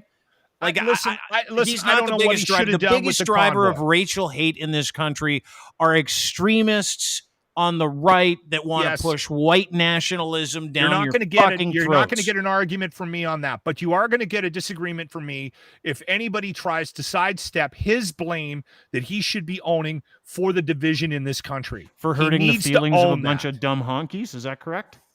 No, it's not even that. It's not even that. What is it? Dude, there is a lot of people in this he's not going to win the next election. He's going to get voted out. He is going to get, and this doesn't have anything to do with me being from Alberta. He's going to lose the next election because in Canada, the way that we vote is we get rid of people. We don't put good people in. No one ever wins an election. We just get the guy out that we're sick of. And unfortunately, PP's standing in the wings, and we're going to have a crazy lunatic right-wing leader for the next 4 years. He'll never win. Yes, we are. I've already said No, we won't. It's going to happen. No, we won't. He's too insane, dude. How do you vote for a guy that made lumber porn? How do you vote for a guy that tells everybody the reason why you should be afraid of him is you should be scared of every fucking other person without a policy in his fucking planet? You need to do what Andy's doing, and you need to get out of your bubble, Dean, because you're in a very serious bubble. I see this all the time. I watch your guys' little bubble here, this Dean Blundell podcast bubble, and I stay out of it, but it's a bubble. It definitely is. It's a bubble. You guys are in your own little fucking world. And I honestly think you need to get out and start talking to other people that aren't so fucking extreme on that whole lumber thing, whatever. I mean, we make fun of all these politicians. It's so fucking easy. It's so fucking easy. It is. This is what you've done, Andy. You come on here and now you make us fucking fight with each other. Well, that's even got to my complaint yet. It's all going according to plan. No. Honestly, I do think that Justin Trudeau is really, really dangerous in what he says. And like I said, I was concerned about that, and so I felt like the people who were there for altruistic reasons deserved a voice, and I had no problems being that voice. I don't disagree with you, Andy. But you got co-opted by something that you've admitted that you weren't comfortable representing. I can't, unfortunately, I can't be responsible for every single person that shows up. Nobody has that responsibility, right? There has to be personal responsibility in all this. And all you can do is try to speak up when you see something that you know is wrong, right? And so whenever I saw something that I thought was wrong, I spoke up against it, right? Or I was out there directly counteracting it. So I didn't see that. Well, I mean, I'm out there protesting. If I see people heckling police, I think that that's inappropriate. We shouldn't be provoking police. And I would go up and say, don't do this, right? We don't want to But cause there's anything. no, yeah, I'm just saying there's We don't want no, I to didn't see inflame any record of you tension. doing that. That's all. But Well, that's I okay. mean, I've got a lot of videos, right? I've got videos of, one of the last marches that we did. People are, there's Ottawa residents who were throwing stuff at us, and, people were heckling the residents. So a lot of that stuff goes on, and sometimes all you need is somebody reasonable to step in and say, okay, let's not go there, right? We don't want to Right. get into a bashing fight. So, Okay, you know well, what? unfortunately, Andy, what ended up happening wasn't reasonable. And what ended up happening right from the get-go was not considered by the law, by the letter of the law, legal. And the Well, people that hold on, let me just finish this. The people that were responsible for organizing this, if you're saying that there was people in that group that had a voice and that had a reason for being there that was just, then they failed miserably because they ended up occupying a city, and we can have a disagreement about whether or not it was violent or not, or what level it was. And they never took the steps to make it legal, because if they would have, then this would be a very different conversation. When anybody, even the dumbest people around, are planning a march, they get a fucking permit from the city, right? And that's what I'm okay with. Everybody knows, anybody who's lived here for any length of time I hate all knows, protests. if you're going to do a protest, you need to go get a permit. Yeah. And you will be granted one. Yeah. They had a bike race here I hate those last week in Edmonton, and with 100 fucking naked people. That was legal because they got permission from the city. That day I led, over 200 vehicles in the city accompanied by farm equipment, right? And it was very, very successful, and police knew that we were coming. And, we Rented. parked legally, we protested in front of the legislature, and we left, right? Here's the thing, though. Is it the protesters' fault? Because, you know what? City officials knew that we were coming. Okay? Police knew that we were coming. They had a lot of ideas. I told them that we were coming. Are you talking Ottawa, or are you talking legislature? Oh, yeah, totally. The police are to blame for this too. Yeah. Was there any really excuse for them to be not prepared for what was about to hit the city? No, you're not going to get any arguments here. No, right? I mean, no, but part of that, hang on though, Andy, but part of that is sucking and blowing at the same time, because what you said is that they didn't do anything wrong and it was peaceful. No, hang on though. But what you're saying is that they didn't do anything wrong and it was peaceful. But then you're also saying it's the police's fault because they weren't prepared for the thing that's peaceful. Well, what is it? Is it peaceful or not peaceful? I felt like it was very peaceful. But again, if you're going to go and say it was illegal, right? I'm going to say, well, you know what? Yeah, they were very, very aware that the trucks were coming to blockade the downtown. That was not a secret. Oh, I know. Yeah. I know. That is an absolute abject failure on behalf of OPS. Totally. There was all kinds of wild numbers saying there was 5,000 trucks coming. I was like, no, there's not. But you know what? You don't need 5,000 trucks to blockade off the downtown of Ottawa, right? So can I ask a question? So you know what? Why did they blockade off, Wellington Street? Why did they allow that traffic to even come in? I'm sorry. There was massive failures there. And of course, once they're there, they're not going to leave, right? I mean, why would they? Because it's illegal to stay. It's called an occupation, which is not allowed. And they were being ticketed, right? They were all being ticketed. Yeah, but it doesn't matter to fucking somebody who's there like on behalf of their Lord and Savior Jesus Christ. They're not going to fucking pay attention to a ticket. You know how many of those people, I saw videos of people take their ticket, throw them in the garbage, step on them, or whatever. I've seen people light them on fire and go, "We're not moving. Fuck you." Like that's my entire point. Is that you're kind of proving it by saying that there was legality and the police should have been ready even though they weren't ready, and then you're saying it was a peaceful protest, but it really wasn't a peaceful protest because the police actually had to give you a week's warning to get you out of the fucking park. Like that's hypocrisy at its finest. Yeah. No, I don't think it is. And you know what? I'm sorry, if you watch the Emergencies Act inquiry and you watched the inquiry that's going on and all the testimony, nobody's actually able to pinpoint the actual point that it became illegal, right? Because at one point, so what if we stayed for one day, it would have been legal, but if you stay for 3 weeks, it's illegal? Yes, exactly. right? I'm Yeah. sorry. When does that transition happen? It's subject to the Charter of Rights and Freedoms, which is called reasonable limitations. It's in the literally first sentence of the Charter of Rights and Well, I Freedoms. mean, I'm sorry. That's hypocrisy at its finest. If the city says No, it's no, the you know what, charter. you guys can come on in, park your trucks here, blockade off the city for a day, and that's legal. But if you do it for 3 weeks, all of a sudden it's illegal. No, Yeah, Sorry, it that's violates how- the reasonable limitation Oh, clause of we're the on Charter the of Rights same and page Freedoms. here. It's We're just a standard fighting police. about the same point. We all agree that the Ottawa police just totally boot fucked it. Fucked it all right. Yeah, completely, Anyway, 100%. I don't want to keep you. It's a beautiful Sunday. Sorry, it's a beautiful Wednesday. Fuck, I don't even Is know it what day of the Wednesday? week it is. Yeah, I just spaced right out. What? It's a beautiful Wednesday. You're outside. You've had to take a couple of breaks to go and deal with your beautiful little people. We'll let you go. I've appreciated this spirited conversation, and hopefully we were respectful. I know you were. I felt like we are. I think that there's some common ground here. I've got a bone to pick with Lachlan when we hang up with you. But listen, I wish you personally the very best, and I hope that if anything, we all kind of learned what's in each other's minds because we come at things from a very different perspectives, if you will. That not a lot of people can sit down and have this conversation. So Well, maybe there's no, another one in our future. yeah, I mean, I think it takes a degree of maturity to, have these conversations and like I said, but I am not admitting to that. love it or hate it. Okay. And to be open to other opinions. And like I said, you've brought me some information that I'll look into. Hopefully I brought you some information that you'll look into. Sure. And, like I said, I think that regardless, just a takeaway point is we have to be cognizant of, what we're creating, right? And are we creating healthy online platforms? Are we creating No. healthy thing? I mean, No, we're I'm not. looking at the comments right here. A lot of the comments, people don't like me. That's okay. You can not like me. That's fine. So I think, and if I put out something negative about Dean, I can guarantee you that I would get hundreds of people jumping on Dean down his throat as well, right?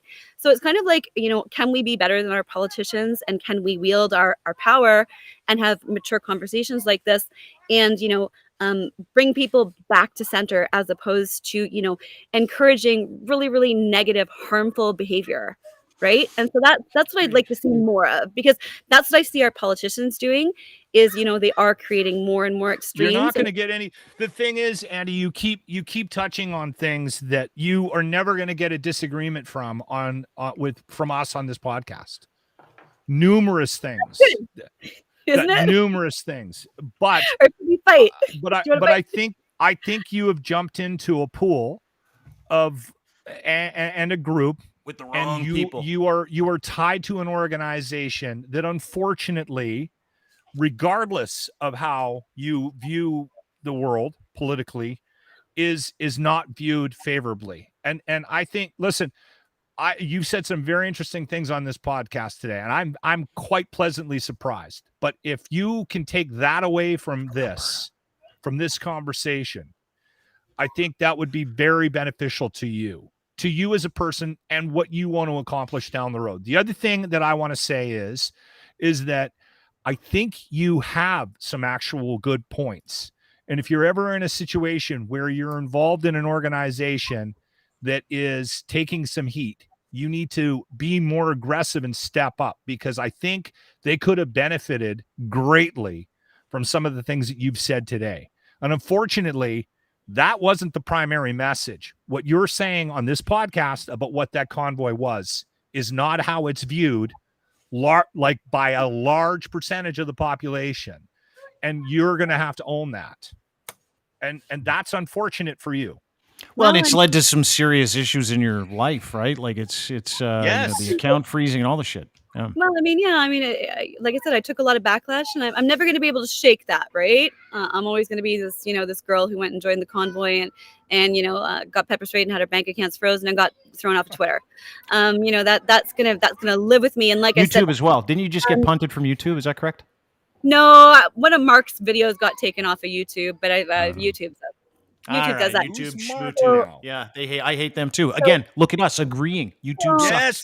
But then, like I said, you know what? So let's take the protest that rolled into Edmonton. So if I didn't help, sort of to a degree, organize that, keep it on message, talk to the organizers, Could we have had a similar situation that we had in Ottawa? Yeah, we went right into downtown Edmonton. We could have blockaded the entire city off. Like we had big rigs and we had farm equipment, but we said no, From no, what no. I know, from we're what I not know going to about do that that. protest, Andy, is that you guys got permits. Yeah, we did have permits, but at the same time, we could have very easily, if I said, you know what, let's all park here and let's blockade off Old Illegal. Strathcona, Edmonton, Yeah. people probably would have done it. Well, that's when it becomes an illegal protest. To answer your question about Ottawa, illegal. That's what I mean about is it better to have me sitting on the sidelines saying I'm not going to partake, or is it better to have people who are reasonable trying to provide guidance to these movements to make sure that they are legal and respectable, right? You could be the savior of the movement, Andy. You could be the Right? savior of the I movement, agree. sister. That's what I just said. Yeah. Unfortunately, you've Get been in there. drawn into many negative things about the movement as well. Get in there and mix things up a little bit, Andy. Get in there and tell people, don't be so dangerous. Don't be so stupid. Don't be so racist. Don't be so religious. That sort of stuff is never broadcast. Like, I talked to Glenn McGregor, and Glenn just did his show the other night on CTV, and Great guy. talked about Canada Day and the protests and things like that. And I was downtown and I saw Glenn and his crew, and I said, I'm about to give a speech, and this was on Canada Day in front of Parliament Hill. And I gave, what I thought was a very reasonable, balanced speech to try to get people to understand that, the movement is very powerful, and there's a way that we can use this for good. Right. And this is how we do it. This is how we conduct ourselves. We have to be better than the people who are governing us. But you know what? You would never see something like that on the news, right? So they'll never show you the good parts, and there are good parts. Yeah. Right? Well, I'd like to see him. Don't show. They don't show Unfortunately, unfortunately, we live in a world where the manifesto that talks about Trudeau getting hanged is probably going to end up in the news. Yeah. That's More just so than one guy helping another guy. Yeah. And Andy, that's why people on both sides do the things they do. You say extreme things and you get attention and you get clicks and you get followers. That's the world we live in. And I see it all the time. I witness it all the time. Andy, appreciate you taking time. I mean, it takes some stones to be able to come on this show and go, yeah, let's talk. And I don't care who you are or where you're from. So I give you full credit for just showing up and having a conversation, expressing yourself, whether we agree or not. I got lots of human time for you, Andy. Thanks for doing this. Well, thank you for having me. Like I said, I think it took stones on both sides, right? But it's never a bad thing to take a step out of your echo chamber, and sometimes you might be surprised by what you find. Appreciate you. You have a great day. Okay. There you Take go. care, Andy. Lee at Real Andy Lee Shows, where you can find her on Twitter. Bubble? Did you say I live in a bubble? A Trudeau bubble? Is that correct? Linz joins us. Listen. No, I just want to show you a picture, and then I'll shut up. I will clarify. Are you in a hurricane? Who wrote that? Just hang on. Who wrote that article? Justin Trudeau is a national embarrassment. Who wrote that? You did. Okay. Just saying. But I'm saying you were trying to sidestep the blame that he deserves for the division in this country. That's what I took issue with. I don't agree with you. That's my point. Okay, well then I'm allowed to disagree with you. I think he should be held very highly responsible for the division in this country. He is a bad leader, and he's the reason why we're here right now. A large part of the reason why we're here right now. Oh, I can't stand him.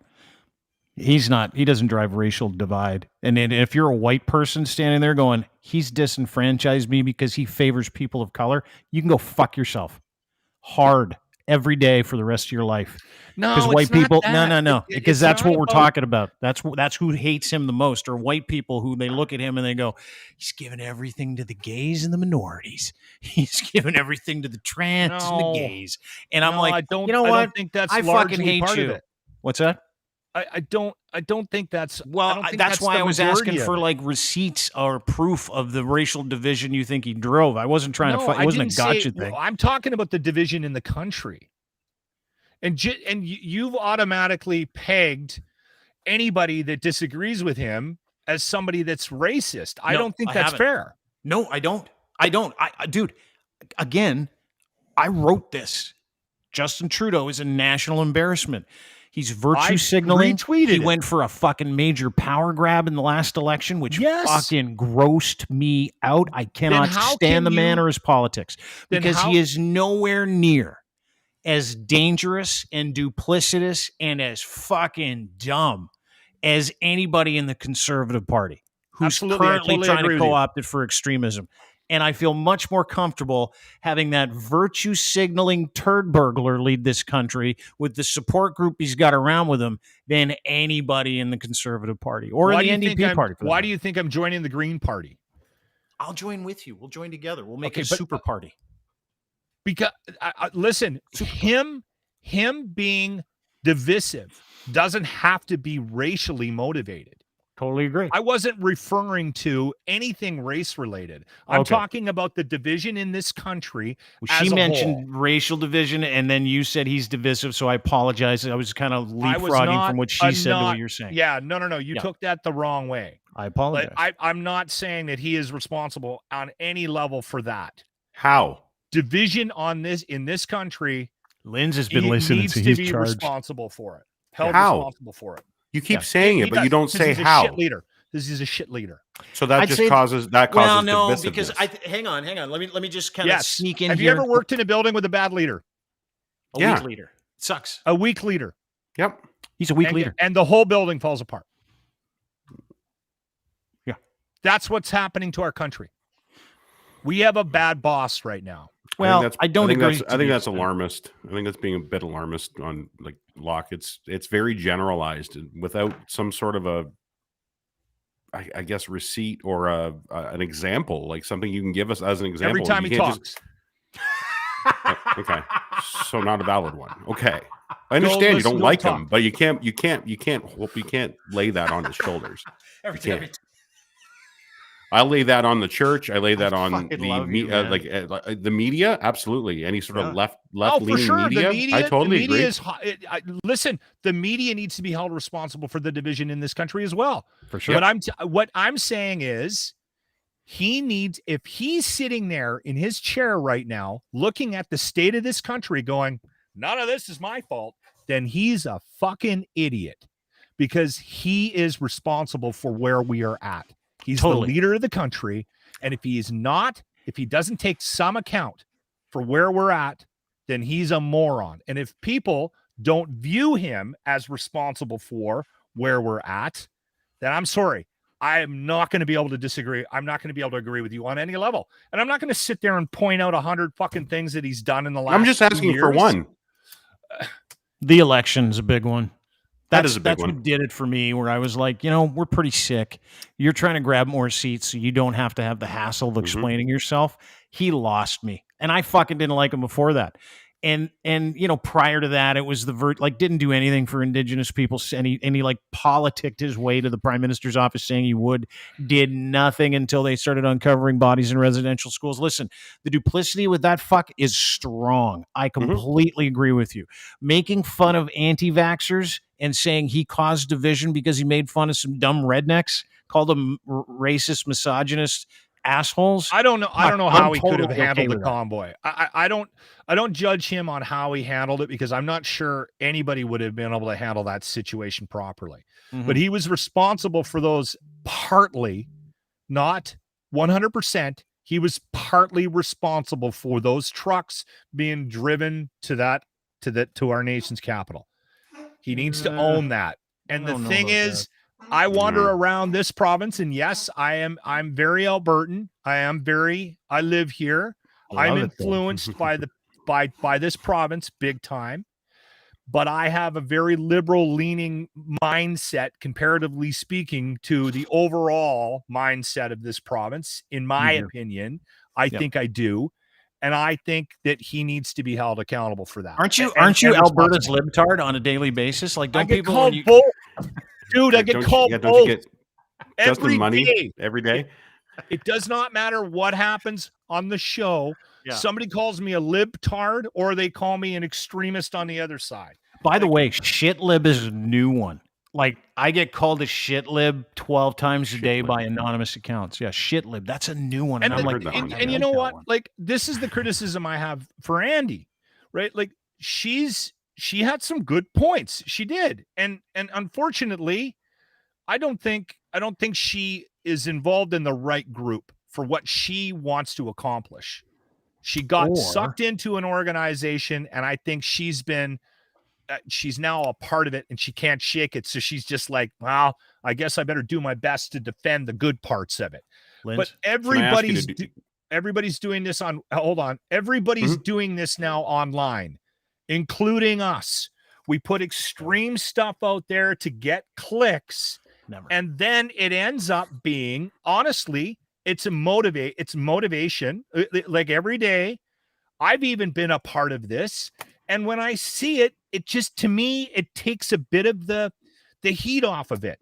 She's involved in that organization, and she might not be willing to admit it right now because of the exposure it brought her. And because it draws attention to you. And we do it on the Dean Blundell Podcast Network. That was the point I was making.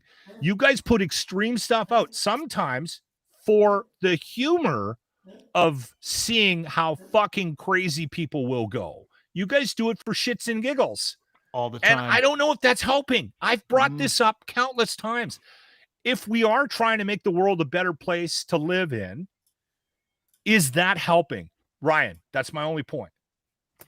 Can I ask you, have you ever looked at her timeline? I know a little bit about her based on a conversation I had. I have not looked at her timeline. I know a little bit about her. And the person that was on the show today doesn't. Extreme. Yeah, the person that was on the show today must not run her Twitter then, because it's what you went today was the shiny, moderate, middle of the road.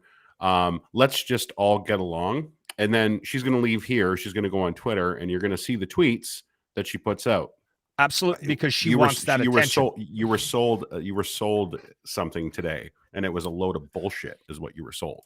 If you start to have that little warm, fuzzy feeling on the inside of your chest that maybe we should be friends, and we have a lot. We don't have a lot in common. We do not, because the one thing we aren't is duplicitous. She's duplicitous, 100%. She'll go on to a show like ours and come across as the nicest person in the, I'm just want to have a conversation. She puts her own receipts out there. It's Jekyll and Hyde, dude. Yeah, we've got a couple of those here. Like she put out this tweet a couple days ago. If you think you can take me on documents, I'm ready. And then retweeted herself and says, I've done more for this country than you assholes have. Maybe, I don't know who she's referring to. Singing her own praises. I exposed how they funded us, how we were bought. They bought us, but they didn't buy me. And it was like legitimately vague booking, like no reference to anything, no understanding of what it is. And then, like most people, I think there's an opportunity to get, and we called her out for it. Well, she did totally. And I did. And we called her out for it. Well, some of us did.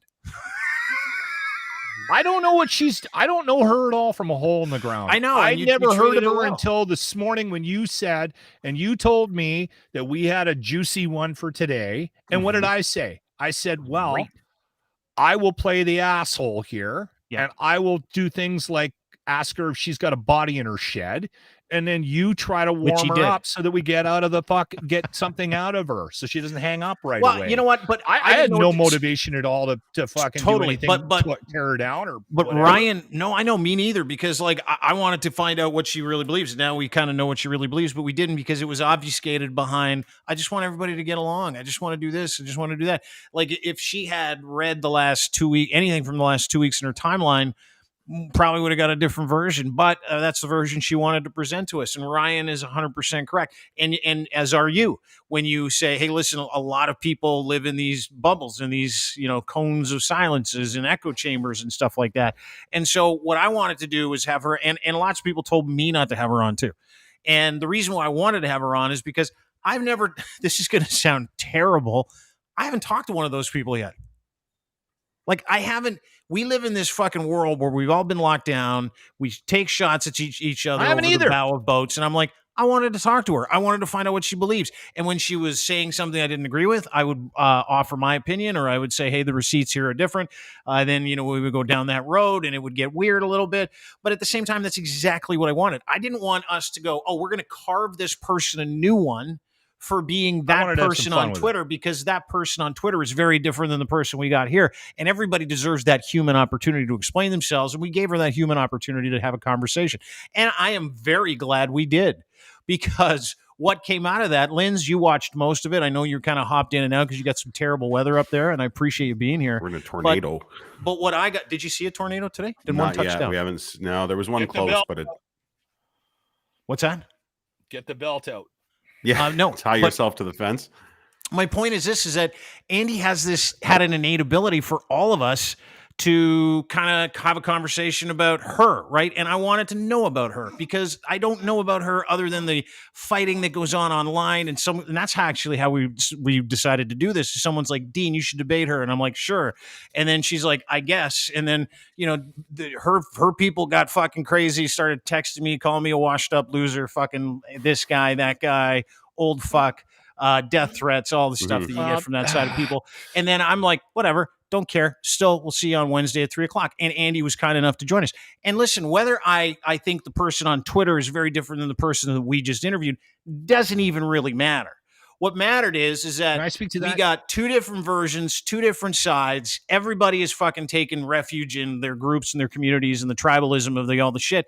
And she was an enigma, and I'm like, fuck, I have never talked to somebody that has been with this convoy and hasn't apologized for it or hasn't been charged for it and doesn't think they did anything wrong. I mean, those people are hard to find, and I gotta give her credit for fucking literally showing up today.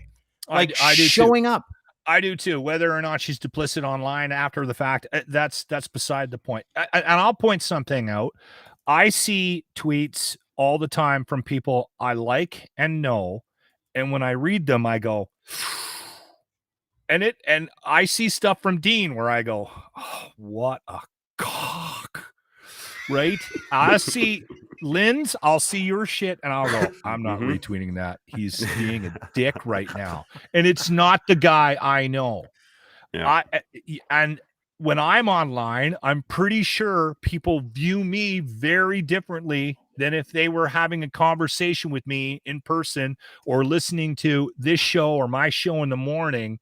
What we present online is not always the version of us that we want to present.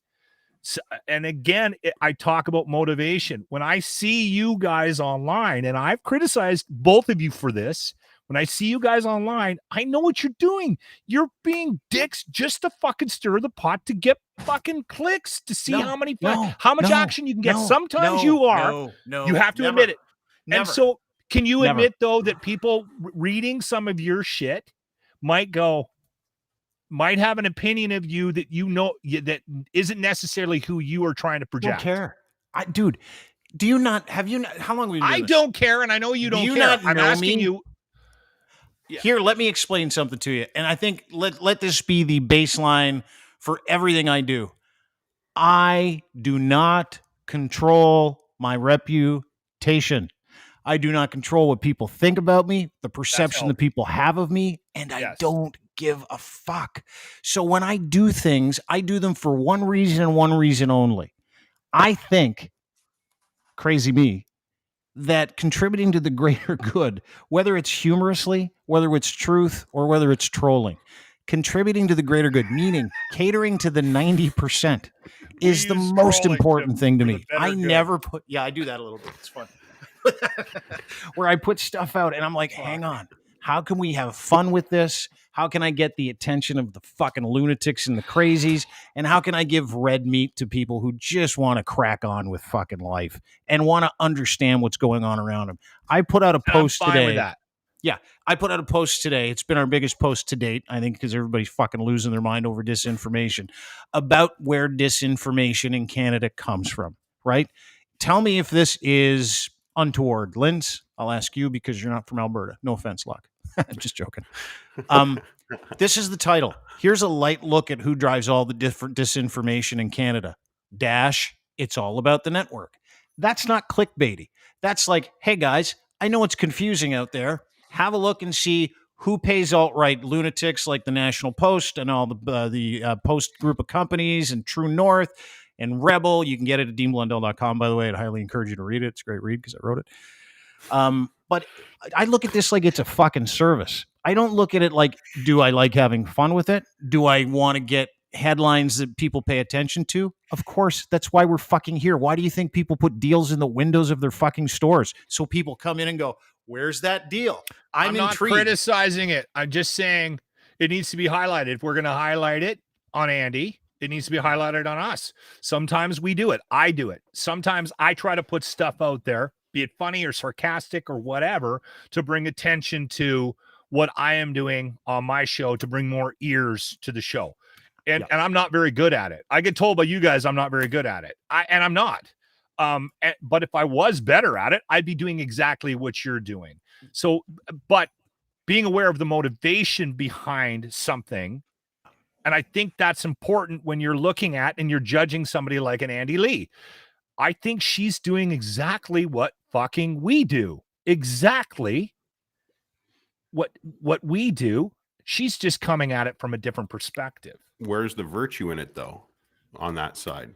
That's your decision to make. You're judging her on her virtue and her morals, and that's up to you. It's a collective moral, though. That's the problem, and it's a collective corrupted moral. And these people, like it says in that article about the disinformation, are literally boomboxing disinformation on their platforms. And that's why people like Andy believe what she believes, is because she's getting that information and she's saying, hey, listen, that sounds bad. And it's bad information. Like, did you see the fucking article this Rupa girl from True North put out? Yeah. Accusing the prime minister of having someone who wasn't scientific come up with mandates for the purposes of kettling the entire country. Did you see this? It was the worst piece of bullshit writing, all lies, everything in it was made up. And I just pointed it out. This is all lies and everything is made up. And I read the whole fucking thing. There's not one receipt, not one piece of information. So someone like Andy, who says that she wants to do good, identifies with what's in that, hates Trudeau, grabs it and throws it out to a bunch of people, as did the prime minister in waiting of this country. You pointed out Pierre Poilievre. He liked it. There are so many people out there that believe this bullshit information, and they take that bullshit information and they use it to justify their actions. And then they try to say stuff like, there's a lot of good people on both sides. No, there isn't. That is absolutely untrue, because the good people on one side stayed home and knew that we weren't going to get rid of an democratically elected government by camping out and taking a dump on Bank Street and holding an entire fucking city hostage because you wanted to hang the guy who was in it. So please, let's not give any kind of authenticity to anybody. And with all due respect to Andy, Andy is working on what she thinks is the right thing, but Andy has been co-opted, or Andy, as she has pointed out, says that she didn't realize she had this influence and she chose to use that influence and work with those people. To Andy, in my impression from that interview with her, who was very kind to give us her time and had the stones to show up, and I give her full credit for that, to Andy's to speak to what Andy and how she broke it down, she believes that her following means that she is some kind of saint, or she's responsible, right? And that is my impression of what she said. It might not. She didn't say might saint. Not agree.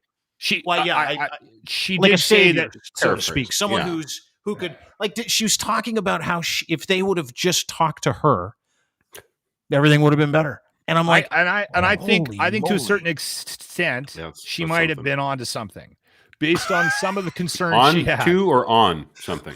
I think she might have helped it a bit. You think so? If they would have given her a little bit of say, I do. You're right very out of the hopeful. gate, she said Pat King was crazy, right? Yeah, that was a good one. But then again, you still let that go, right? Then you need to be held accountable for that, and that's what I kept trying to say to her. Yeah. I'm not overly familiar with it. The only research I did into the Maverick Party was when was the beginning of the Convoy when I wrote it. How many middle of the road centrist None. Let's all get along people ran for the Maverick Party? None. And it's a complete. She also said that it tell? Wasn't a separatist party. It totally is. Maverick is 100%. We want to separate the West from the rest of Canada. It's an extremist party. The fact that she ran for it, and she's. But again, at that point, she didn't. I was she not. Didn't tell us I was. That. No, she did not. And she said that it wasn't a separatist party. And I had Not it the written right truth. here. Maverick Party, Western separation. Yeah. That's Yeah. what this is about. They're 100% motivated to do that. Yeah. So again, there were some things that I called her out on, Linz. Did you hear? Oh yeah. But then it Just took a because I shift, said though. that she might have a good point or two doesn't mean I agree with her and with what she's got involved in. Mhm. I mean, and again, that's Dean brought it up too with the fucking Nazis. Game over. We're done. All right. I came across the country with you. Johnny has a Nazi flag. I'm going home. Is anyone going back to Kitchener? Like, because I need a ride immediately. Yeah, That's no, how I that agree. works. I That's how agree. that fucking works. It's over. End Yeah. the fucking conversation. It doesn't matter if one bad apple showed up. He just fucking ruined the whole bushel. It's over. It's done. Mhm. You guys are you're sunk. Linz, you want to say something? No, I totally agree. It's that it goes back to the, like you said, you made a perfect point about saying that if I was at a left leaning rally and somebody was there doing that shit, you wouldn't have a rally. Everybody would leave. So it should be right. And it goes back to that dinner table or dinner party. You show up at a dinner party and there's 10 people there and one of them's a Nazi and the host isn't getting rid of the Nazi. I'm pretty sure 9 people are leaving the dinner party. Well, the old aren't- adage is, what kind of dinner party are you at if there are 10 people and one of them is a Nazi? It's a Nazi dinner party, bro. Yeah. well, And that's kind of it, right? So, and Ron's had I to just, bring I this. don't fall for the woe is me. I didn't know, but I still think the one thing she never, ever said was why it was a good protest. She kept saying it was an amazing protest. It was a great protest. Why? What did she what was touched it She on was doing? it. misrepresented. Yeah, And- yeah, and she she's probably touched not on wrong it. there, Yeah. too, But right? I mean, with very vague generalizations. Can we just take a break from this conversation for a second? Because something major just happened. Are you guys following Alex Jones' lawsuit? Yeah. Sandy Hook? Did you see Mhm. what happened just like Somebody right when sent we me a got on the note air? about Alex No, I Jones. missed it. Holy fuck. What happened? So Alex Jones, his lawyer, accidentally sent 2 years of Alex Jones' cell phone data to the Sandy Hook parents' lawyer. 2 years. Alex found out on the stand. This could be now. I'll get to the fallout because it is fucking on. If you hate Alex Jones, you are going to fucking love this. Oh, I want you to God. watch this very carefully. This is the moment Alex in court on the stand finds out that his doofus lawyer accidentally sent 2 years worth of personal cell phone data, possibly including child pornography, What? to the Sandy Hook parents' lawyer.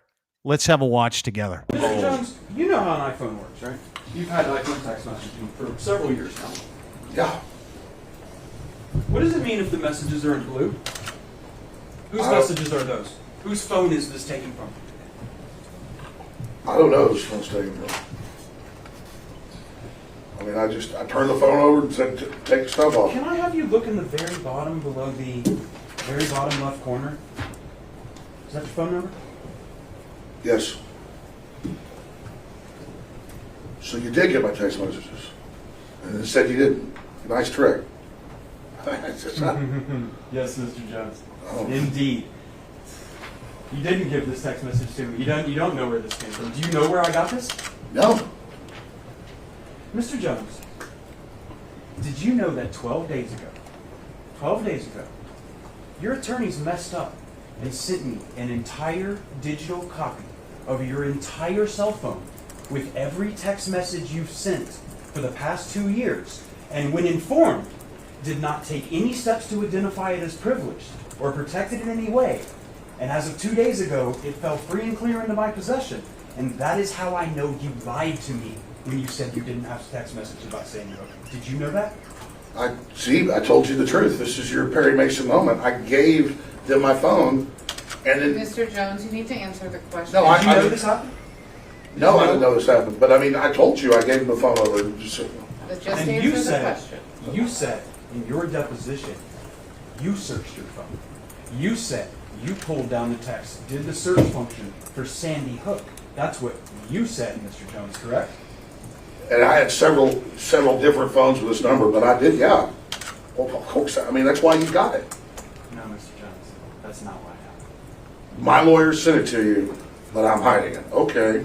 Mr. Jones, Mr. Jones, that's... please just answer questions. There's no question. Mr. Bankston also only asks questions. Sure. Wow. That's amazing. Wow. I would hate to see that guy go down.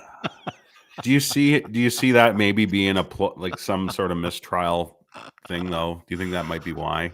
Well, now it's evolved since Oh. it's evolved in the last 10 How long minutes. has this show been? I've had 3 messages about the Alex Jones stuff on my social media. Oh, I can't. And I can't run. I was too busy. G. Oh yeah. Let me. This is not speculation. This is my. Here's what favorite happened. Dean. Alex Jones's lawyers didn't accidentally send his phone records to the opposing lawyers. They found child porn on the phone, according to NBC, and were bound by the duty of officers of the court to report it. Jones is going down hard. Wow. So, Oh the Alex Jones's lawyers deserve a little bit of credit. Now, I know that, but because there are some lawyers that would hide that stuff if they found child porn on their client's evidence. But this is not a rumor. This is a fact.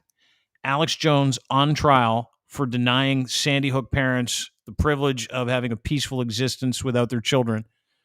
On trial today, found out that his lawyers reported child pornography they found on Alex Jones's phone to the police, who then gave it to the opposing lawyer, the prosecutor, to let him know, hey, bud, gig's up. Not only are you a fucking terrible human being who's on the take, by the way, the January 6th committee and the grand jury and the Department of Justice has just subpoenaed, that just came across. They just subpoenaed Alex Jones' phone records. So they're going to see all the effort that he put into helping Trump book buses and get this whole fucking J6 thing going. He's got scads. I just read another thing that came across because you get notifications. Now I'm like, Alex Jones, notifications. Let's go.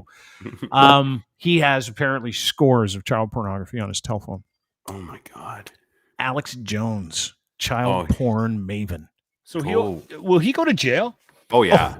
Oh yeah. That's jail. That's I mean, prison. I never know in the United States now. No, I mean, it's Bill prison. Crosby was at Starbucks this morning, right? Like, fuck. Did you call him Bill Crosby? Bill Cosby. Deshaun Watson. I mean, yeah. He's No, got I get a it. 6-game suspension for sexually assaulting 30 women. Like, I don't know what happens in the States now. Trump's a criminal. How many lawsuits is Trump in the middle of right now? And he's going to run for president again. I don't know how it works down there. It's a hot mess. But OJ no, golfed. OJ teed off at 8 a.m. in Las Vegas this morning. It makes no sense to me. I don't know. I live in a world where if you do something wrong, you should go to jail, right? Yeah. That's the world that I live in. That's not the world the United States lives in. Let me read this to you. This is from Tim Stola. This just came out, NBC. Child porn found on documents Alex Jones lawyer sent Sandy Hook families according to filing. No, that's an old one. Never mind. I'm not going to read that one because I don't think it's real. Yeah, got to be careful when you're reading this stuff out. But yeah, apparently it's child pornography. Do you have any more duty report? Do you have any clips about them announcing that there was child porn on his phone? No, nothing. But I do have a clip of Chris Sky trying to sell chicken. Yeah, what is this all about? I got a message. Somebody's mad at us for this. Apparently, this place is a really good place in Edmonton or wherever. Does a lot of good things. Oh, hold Maybe on. they don't Is there know. a good chicken place that I need to know? Okay. Yeah. What's it called? Like North Coast Chicken or something like that? It's a Northern Chicken? Is it Northern Chicken? I think so. Really? Because it is awesome. Is it? I'll vouch for Northern Chicken. Okay, good. Well, I apologize if the Well, people play the doing some ad. bad business with an asshole. That's kind of it. I think they just don't realize who they're in bed with here. That's all. Or they're like, yeah, go ahead and put that out to 100,000 Russians on Telegram. That'd be great because he's banned from like literally every app in Canada. I don't even know what they thought they were getting out of it. Let's see this ad. Yeah. So he's in your neck of the woods. I dude. love Northern Chicken. Like, I've heard awesome. nothing. I've heard you talk about Northern Chicken before. It's so good. It's Yeah. so good. Yeah. And no disrespect to the people at Northern Chicken. You got a fucking douchebag up front. That's the problem you have. Anyway, let's see this. This is Chris. This is post-pandemic Chris Sky turning into a chicken pitch man, ladies and gentlemen. Watch this. What's up, everybody? We are in Edmonton. We are trying out the local businesses, and I heard so many good things about it.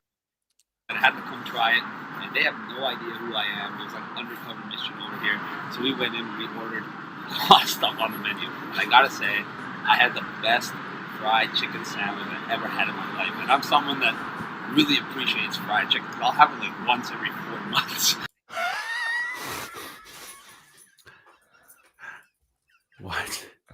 What did I just watch? Did you see that? He's like, and I'm someone who really appreciates fried chicken.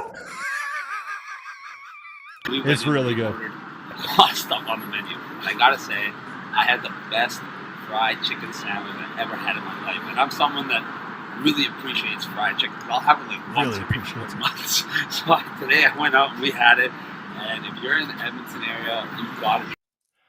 These are the small businesses that we need to support. So these guys are local business owners. They go to local suppliers, so they support other small businesses. And honestly, they do amazing guys. They treated me so good. They had no idea who we were, and they treat everybody like that. This is a winning business, and the food is fantastic. You guys got to come.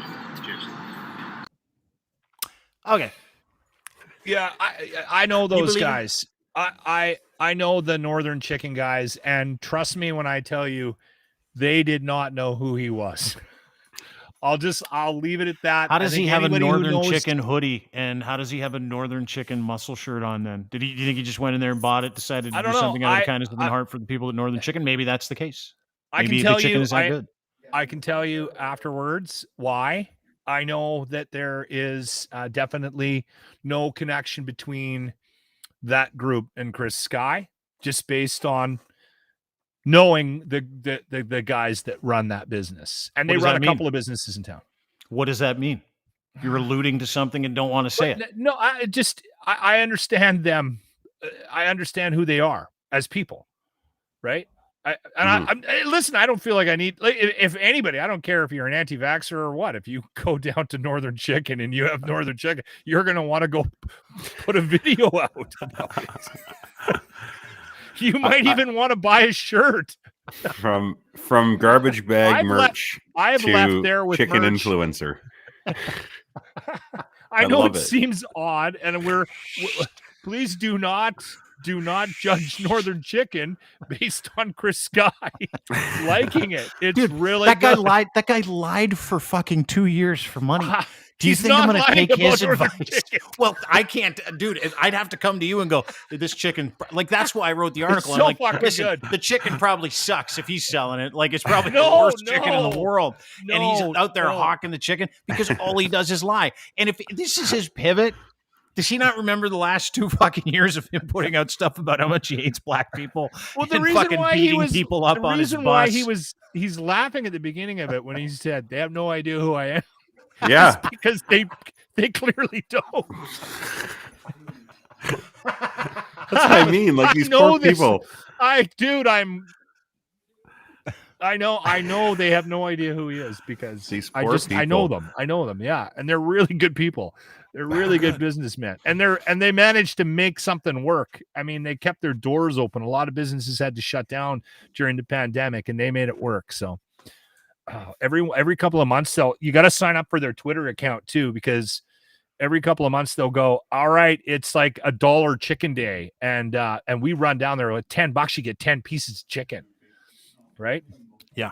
That does sound That's pretty nice. good. That's nice. So fucking good. It kind of explains why he's chicken. there, because his wife, Jenny, put out an ad on Craigslist to do people's eyelashes and cut their hair for money. And he's now selling chicken sandwiches without people's knowledge, looking for a gig. So if I'm like a sleuth Listen, and I'm putting even two and two anti-vaxxers together, if I'm are like allowed an to have internet chicken, sleuth, Dean. I know, but I'm looking at that guy and I'm like, things aren't going great. I'm Chris Sky, and this is drive-ins, diners, and douchebags.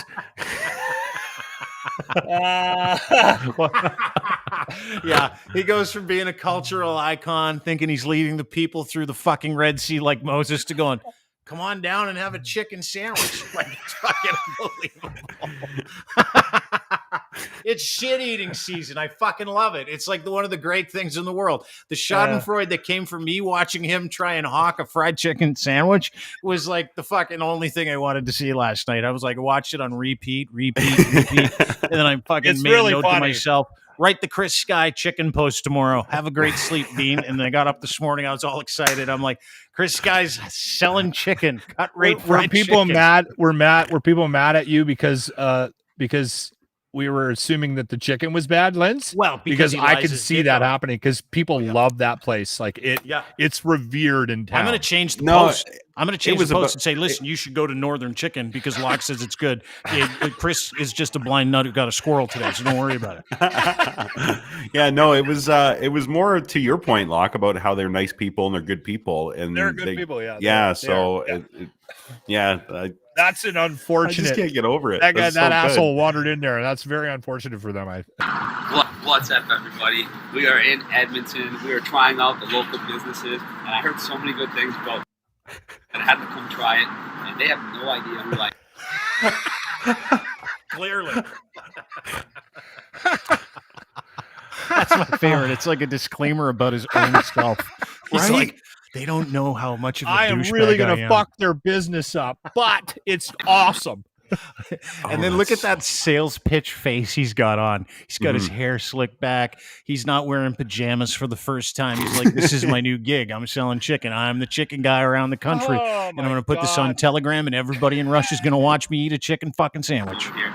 So we went in, we ordered a lot of stuff on the menu. And I gotta say, I had the best fried chicken sandwich I've ever had in my life. And I'm someone that really appreciates fried chicken. I'll have it like one. Someone who really appreciates fried Oh chicken. my God. Appreciates. I'm a bit of a fried chicken sommelier, Yeah. is what he's saying. Dude, that's something that I like. Honestly, that's another Alberta thing, and I don't know what it is, but it like chicken is revered here. Like it's a thing. What do you mean? Like it's worshipped? Like in India they worship There's cows. so and many in Alberta they chicken worship places. chickens. There's so many chicken places in Alberta.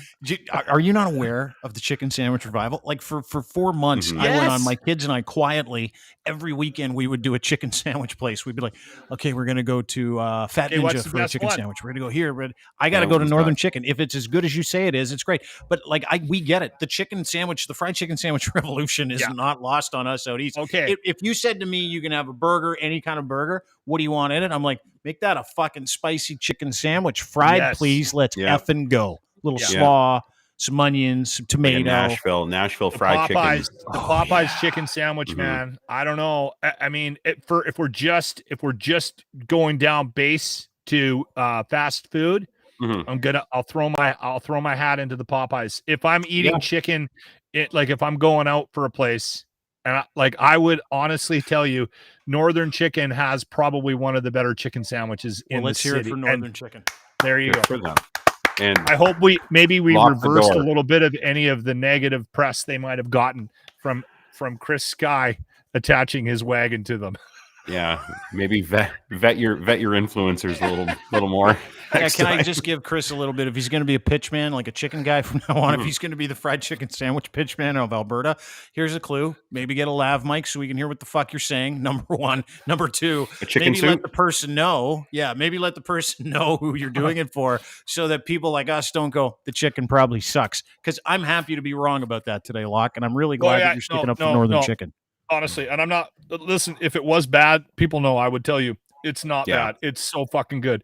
And I don't even have this. I've had the chicken sandwich once there, but I go and get the spicy chicken because they're spicy fried chicken. So I'll get a basket and fries because it's to die for. It Do really you guys have is. Do you guys have a Mary Brown's out there in Alberta? Yeah, Yeah, that Mary Brown's comes up. That's Big the Mary? that's the sandwich, man. For you? I like the Popeyes one. Don't get me wrong, but that Mary Brown's, bro. Oh my god. You know what? Grant brings up Mary Brown's Oh, chicken dude. all the time. It's okay. So Mary Brown's just did a big. They're making a move, right? Yeah. I think we're talking Yeah, chicken sandwiches now. Power move. They're Chicken making mafia. a fucking power move in the chicken sandwich chicken I'm gonna sandwich go world. have a Mary Brown's. Oh yeah, and so what they did was they bought a whole bunch of places on the Skydome. We were all there. Remember when you cheaped out and you made us pay for all your beer and you got 2 hot dogs for everybody and like 10 for yourself? No, Do you remember that? And there was still like paying loony for hot it. dog night. Yeah, there's like the Mary hot dogs Brown's were for everybody. No, they weren't. They're for you. Mary Brown's all over the concourse. And I'm like, holy fuck, that's a small company that's making a big move. And you know why? The Big Mary. That might be Yes, the best sir. chicken sandwich on the planet. No, I've hold yet to on. have a better one. I thought they had a Nashville one that everyone was raving That's it. about. The Big Mary is the The Nashville. Big Mount is the Nashville flavored Yeah. one. Okay, I gotta go try it because I haven't had one yet. But I gotta mention this. The Arby's chicken sandwich my God. Here we go. is actually not bad. Shit. It's pretty decent. It is. I'm not saying it needs to be part of the chicken sandwich conversation, but if you're sick of the roast beef, go From chicken. the roast beef. Oh. Yeah. Locke, I got to tell you, the vintage on the Crush Soda Slurpee at 7-Eleven is divine as well. If we're going to talk about fine dining here, like Arby's, but You're a bit of a food snob though, Lynn. So Yeah, a let's little be bit. serious. Here. You little are. bit. You are. I am. definitely I'm a food- self-admitted pretentious you're a food piece snob. of shit when it comes Yeah. to food. You're right. No, And I admit look that. at we're doing some fucking great work here. Michelle Quite often. Deckerby. Michelle Deckerby's like, good to know. Mary Brown's Big Mary. Yeah, that's Yeah, right. That's It's the Mary one. Brown's Get the Big Mary. spicy one. Yeah. It's not very, very spicy, but it adds a lot of flavor. It's really good. And then send the people at Mary Brown's a note, say that we told you to get the sandwich and tell them how great it is. That'd be a nice thing because they're good people. They did a ton of great work during the pandemic where they literally, out of the kindness of their own hearts, literally into hospitals and didn't say a word to anybody. This is how good Mary Brown's is. It's an Eastern company. It's like owned by a East dude. Coast, Newfoundlanders. Yeah. It's just like, Started in and Newfoundland. everybody's like, this best chicken ever. Can we take this across? He's like, yeah, sure. He still works there. And now it's like a big chain, but they care. Like they care. They went into hospitals during the pandemic, old folks' homes. They're like, here, we know you're 82. You got hypertension. Here's some fried chicken. Ray What's knows. Ray Rout? What's he saying? Oh, Ray Aki. Yeah. Arby's chicken bacon ranch sandwich is the only thing I'll eat there. Swiss chalet chicken sandwich is Very to die good. for plus gravy. That is bullshit. The Swiss chalet gravy tastes like ass. Are you guys kidding me right now? I don't like the Swiss The chalet gravy. sauce is good, but the yeah. gravy sucks. That's what he's talking about. The Swiss chalays. Oh, The okay. gravy. The gravy tastes like something my grandmother actually burned. It's like, what are you doing? Honestly, Every time I get Swiss chalet gravy, like you either love it or it's like an abomination. I'm in the I don't get it. abomination camp. I don't get the Swiss chalet thing. I don't mind their chicken, but I don't get the sauce. I like and the it was sauce. never huge for me. Really? Mm. Yeah, Wendy's- it's really salty. Wendy's spicy chicken sandwich, though, I agree. That came in too. That's good. I mean, again, I don't think it's not the top of the list, but it's in the conversation. It's up there. Like as far as fast food goes, if from the big three, like if you spicy got to get a chicken- chicken sandwich from I can't believe we're having this conversation. The but Wendy's legitimate. breakfast too. Wendy's is incredible. The chicken Wendy's sandwich at Wendy's is breakfast? number one. Numero uno. Really? Yeah. Okay. Yeah, without question. It's good. I just don't think it's Spicy number chicken? one. Popeyes still still beats the Wendy's by a bit Yeah. for me. Yeah, I think so too. Yeah. No, there's enough pickles. Got to put. I always get extra pickles on mine But too. the That's Wendy's only thing. You pickles gotta are have pickles. garbage now. They changed to some weird sweet, like semi-sweet pickle. I don't like them at all. No garlic anymore. No, it's like a weird semi-sweet pickle. Well, It's they can not fuck like a off. sweet pickle, but like just kind Have of. you guys had Wendy's breakfast yet, though? No, you were telling us about it though. They Yeah, have, like, you a gotta do that. Baconator breakfast thing. Get the fries. Get the wedges. No. I can't wait to find out No, why what do you Chris want Sky to? thinks of all these places we've just reviewed. Well, he's a bit of a. He loves his chicken sandwiches, right? I mean, he told us that, didn't he? I'm someone that really appreciates fried chicken. I'll have it like The guy's such a tool. I feel so bad. He's for your Northern tool now, Tier. dude. He's Yeah, your he's in tool your now. neck of the woods. I'm gonna run into him at some point. Do What it do with I your car. say?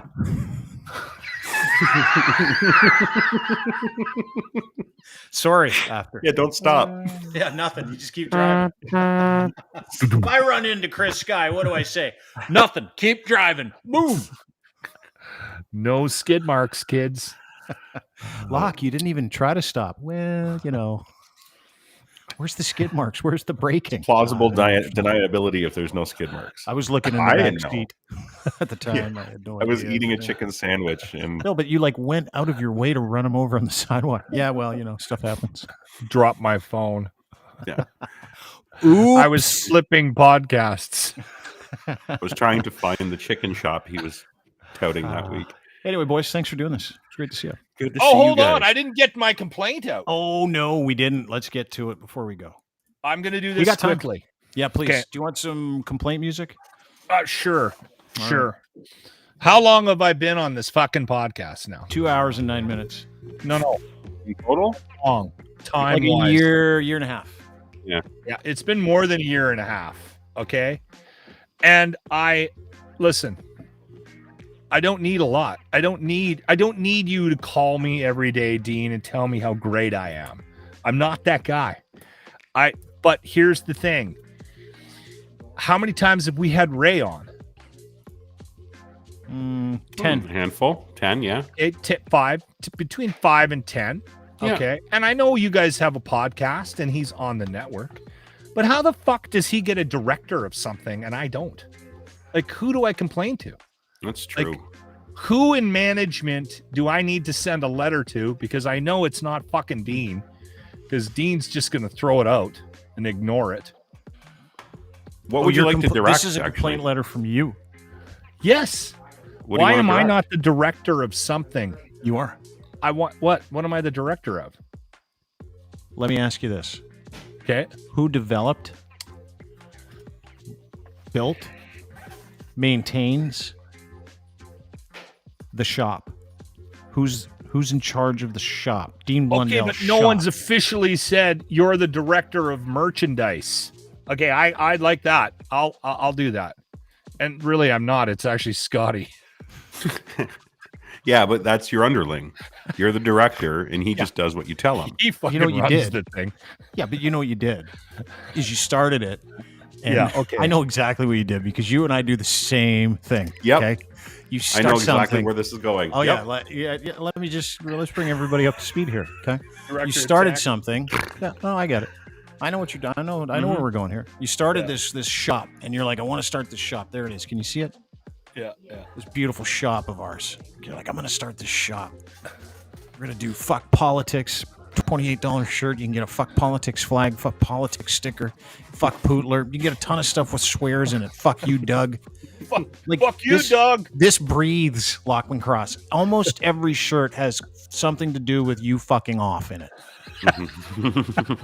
It does have a bit of a lock feel. Although half these ideas are Lynn's. And you started, maintain, control, have the banking information for Yeah. all of this. So if you want me to just come out and say you are the director of merch at deanblundell.com, you are the director of merch at deanblundell.com. I had no idea that my complaint was going to be dealt with so efficiently. Yeah. And so quickly. Thank Well, you. it's Now because I you're want complaining about something. something that you already have. Lynn's, what's What do I Lynn's get the to director of? He's the director of food. Okay. Oh. The food director. That's Food actually really director. good. Food and Yeah. beverage. Food and bev. Well, not only are you the food and bev director, but you're the guy that's going to be in charge of all the partnerships with like barbecue sauce companies, meat companies. Director of smoking well on the pod. DeMaurier. You'll handle the relationship with DeMaurier and players. The Lung Association sponsorship. So there you go, Locke. You're sitting there complaining because Ray's the sports director of our new entity, which we're launching in about a month. Made a big fucking deal out of it yesterday on the pod, and I'm like, fuck, Well, what am because I? I wanted, dude, because I begged him to come on. Like, I'm like, can you give me like 10 minutes on Deshaun Watson? Because I wouldn't be able to articulate as well as you, and I'd like to hear from you. And he's like, yeah, sure. I'm like, good. So let's tout him as the sports director while he's here. We recruited a new dude last night. We had a phone call at 7:00. I had another one at 8. We recruited 2 new people last night. What are they the directors What are they of? directors of? This is bullshit. See, even Ray's in the comments now says my director title no longer feels special. Sorry, Ray. I want to be the director of the directors. Oh, Ray, you're the best. Dude, you can't be. You know what your wife asked me when we went for dinner? As she Do was we yelling really at you need to go oh, down yeah. that path? You know what she said to me is when she was like, We "What do. do you want with my husband?" And I stopped like this. I'm like, I don't know. Have a Well, great time. there's motivation there. And so now I'm at the point where I'm like, this is a great Nothing. idea because nothing, and the sooner we get rid of this fuck, the no, because I have you know we talk about business. You know what you're involved in. You know what you're not. I know that you're kind of half joking, but you're literally in charge of the shop. Like it's all yours. All right. You're very I wish- important. I wish we made some money. Same. We're making like $30 a month. Whoa. Yeah, I wish So, people would go and buy the shop. The old director of fucking merch means jack shit. Well, that Well, it maybe sounds means like- we need to get a different director. I was of merch. just gonna say maybe it's a indication of the. It could be the leadership, and Yeah. then we've come full circle. That is Lachlan Cross, director of merch here at DeanBlondell.com. He's also got a real great day job. He's one of Canada's best radio hosts, host of the Locker Room. I don't know. 95. Oh, you know you are. It's 957 Cruise FM at Edmonton is where you can find him. He is absolutely outstanding. It is the best rock and roll morning show in this country. So please go and listen to it. If you get a chance, you can listen online. I think it's 957cruisefm.ca, right? Every single weekday morning. Yeah, their Absolutely. podcast We have an is app. on. We're on the Radio Player app too, and we have a Yeah. podcast as well. If you ever want to just download that, it's usually pretty quick, about 30 minutes. Yeah, every day. Today was really awkward because Jimmy's trying not to lose his shit because it's the Jimmy Rage Free August. And then about 2 or 3 times during the show, he almost lost his shit. And then we kept calling him You're out for it. baiting him. I listened this morning. You baited him all morning. What? Yeah. You baited him all morning. Don't listen. Baited him. Don't get that into his head. He's already thinking that. Well, because it's true. You just like Well, tried you to know piss what- him off. you know and what then you the- put callers on the radio this morning that were trying to piss him off. You're like, I can't help it, Jimmy. These people just want to talk to you. And it's just people pestering him, right? And so what happens if he does lose his shit in the month of August? What He's happens? got to go to anger management, like this, like group thing. You sit in a circle for 8 hours. Oh my god. Oh my god. It's from an organization called the Family Tree. I'd rather die. Same. So instead, you could sit in a group of angry dudes trying to get it under control for 8 hours in one day, or they're like, "What's Well, the other and- option? and- We could shoot you in the head." I'd be like, "Get the gun." Yeah. A lot of Load this that is bullet. court appointed too. Like these guys are there because they beat their boss up, That's gonna be you, you know that. or right? they had a fist fight with a police officer. Like there's a lot of that shit, and he's gonna be in there. Go ahead. I'm just here for a radio bit. He has anger issues. Linz, you listen He all does. the time. He does. He has anger issues. Yeah. But you don't help, but he does. No. I told Dean this story today when we were talking about Jimmy. Yeah. On Monday, on the 1st of August, when I came up with the idea, I told him, I said, "Hey, this is what I want to do. If you don't want to do it, tell me now, and we don't have to do it. But I think it would be a funny bit on the radio, and we're going to go on the radio tomorrow on Tuesday, and we're going to find out what the punishment and the reward should be. By the way, the reward is he gets to go to a rage room at the end of the month if he doesn't blow his shit for the entire month of August." That'll be fun. And he's like, While "You know what? trying to trigger him. And that was not part of it, and that's not our goal. That's just Dean. He's projecting. So anyway, we come up with this idea. Jimmy agrees to it, and because to Jimmy's benefit, he knows what works on the radio. He knows this is a great, and he knows he has an anger issue too. So anyway, about 10 beers later, 2 hours later, I'm cleaning up at Army Chris's. This is just after we decide we're going to do the bit and launch it tomorrow, and it's August. Yeah. And I said, "Hey, Jimmy, can you find the bag for the cornhole game?" And he turns to me and he goes, "I got a better idea. Why don't you suck my fucking cock?" Turns around and storms into the building, and I'm like, What did I do? That's a strong Just response. talked about no That's a strong rage. response. Oh wow. Yeah, no kidding. And he did it in front of a bunch of people too. Who I mean, no one's surprised anymore by Jimmy, right? Yeah. Why don't you suck my fucking cock? I got That a is a better very idea. strong response to a very normal question. Yeah. Hey, can you grab me that beanbag over there? Why don't you suck my cock? He's got anger issues. He might think need that class. He's mad at you guys because you guys are like macking on his style at the Elks games now. I heard that's a problem with him as well. He's not too happy. Big thing with you was guys. we've stopped going to our seats and now we hang out in his section.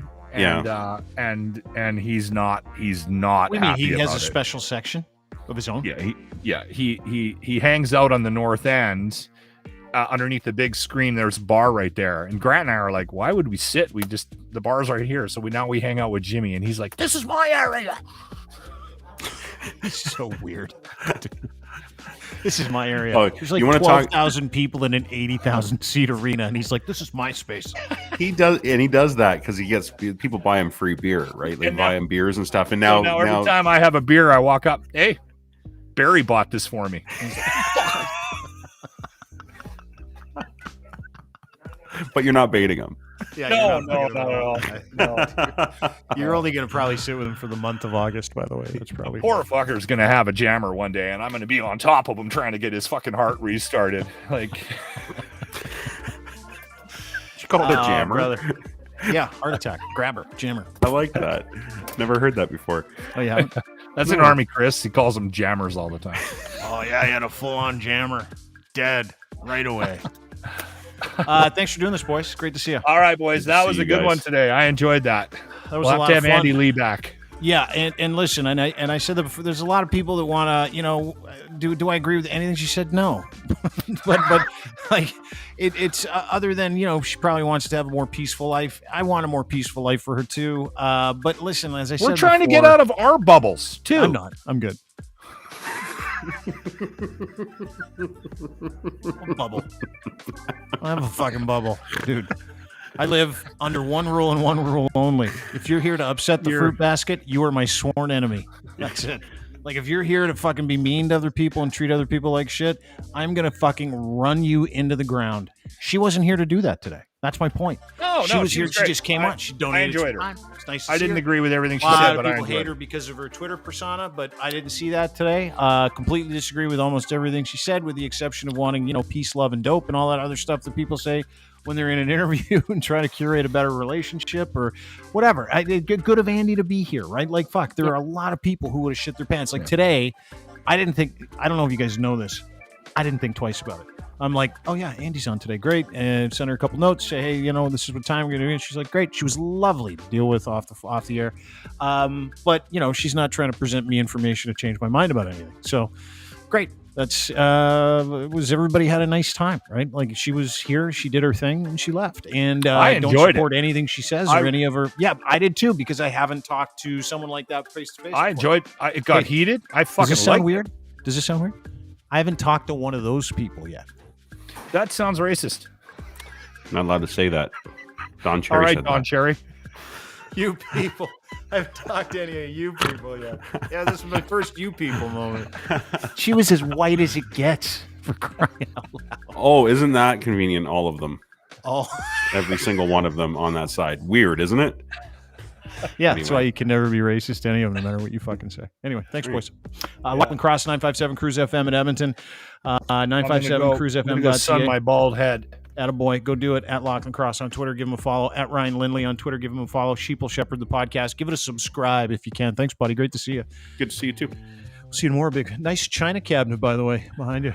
You like Yeah, that? it's like I'm in- going back I'm to in, the 50s. I'm in the old man's house, man. We're Oh, we got a huge crazy storm outside today, and they're calling for. We end up getting actual like look like Amber alerts on our phones for tornadoes localized in our area. So we that's why I wasn't on the first part of the show. I'm pretty sure if I believed in a god, that was him keeping me off of the first part of this show. Probably would have got electrocuted if you got on. Anyway, great to see you, buddy. Thanks to so see you much for tomorrow. doing this. All right, you betcha. The Ryan Lindley Sheeple Shepherd podcast. Thanks, everybody, for being part of the show. Really appreciate it. Don't forget, you can download the podcast anywhere you get your podcasts, audio, Google, Spotify, etc. Thank you very much to our sponsors, including Kivlaw. Go to kivlaw.ca today. Rob Kivlikin, he is a lawyer, defense attorney. You in trouble at all? You're one of those convoy people. He'll represent you. One of those people is like, I did some stuff. I need to get my shit back. I got to figure it out. Because call Rob. He is part of a criminal defense attorney team that just tells people the truth, makes sure that gives you the best opportunity for success, no matter what kind of legal issue you're wound up in. If it's your fault, someone else's fault. You have to have someone that tells you the truth when you're walking through that terrible legal experience. That's what they do at kivlaw.ca. So make sure if you need legal representation, the first person you call or the first, super simple. Here's his email address. Take this down. Robert@kivlaw.ca. Super simple. Robert@kivlaw.ca. Kivlaw.ca. Defense attorneys that work for you to get you the best possible result. Super simple to do. That's why I like them. Nice people. Just good people. Speaking of good people, Ed at Ed's Fine Imports, he sells Gitch, Gitch. And that Gitch is Boxer Briefs, pouch in the front. You know, the pouch that is like, but 10, 12 years ago, they're like, hey, let's put a pouch in the front for the man's stuff. These guys revolutionized it. Gitch, Boxer Briefs, breathable. Your stuff fits in this beautiful soft pouch in the front. And then you've got this incredible material that it's all made out of. The waistband's awesome. Luxury branded underwear, Boxer Briefs, Canadian made right here. My friend Ed sells them at edsfineimports.com. He also has a huge selection of clothing for men and boys, so make sure you check him out today. And if you use promo code GITCH3, the number 3, he'll send you a free pair when you order 3 or more. Massive online store, huge deals.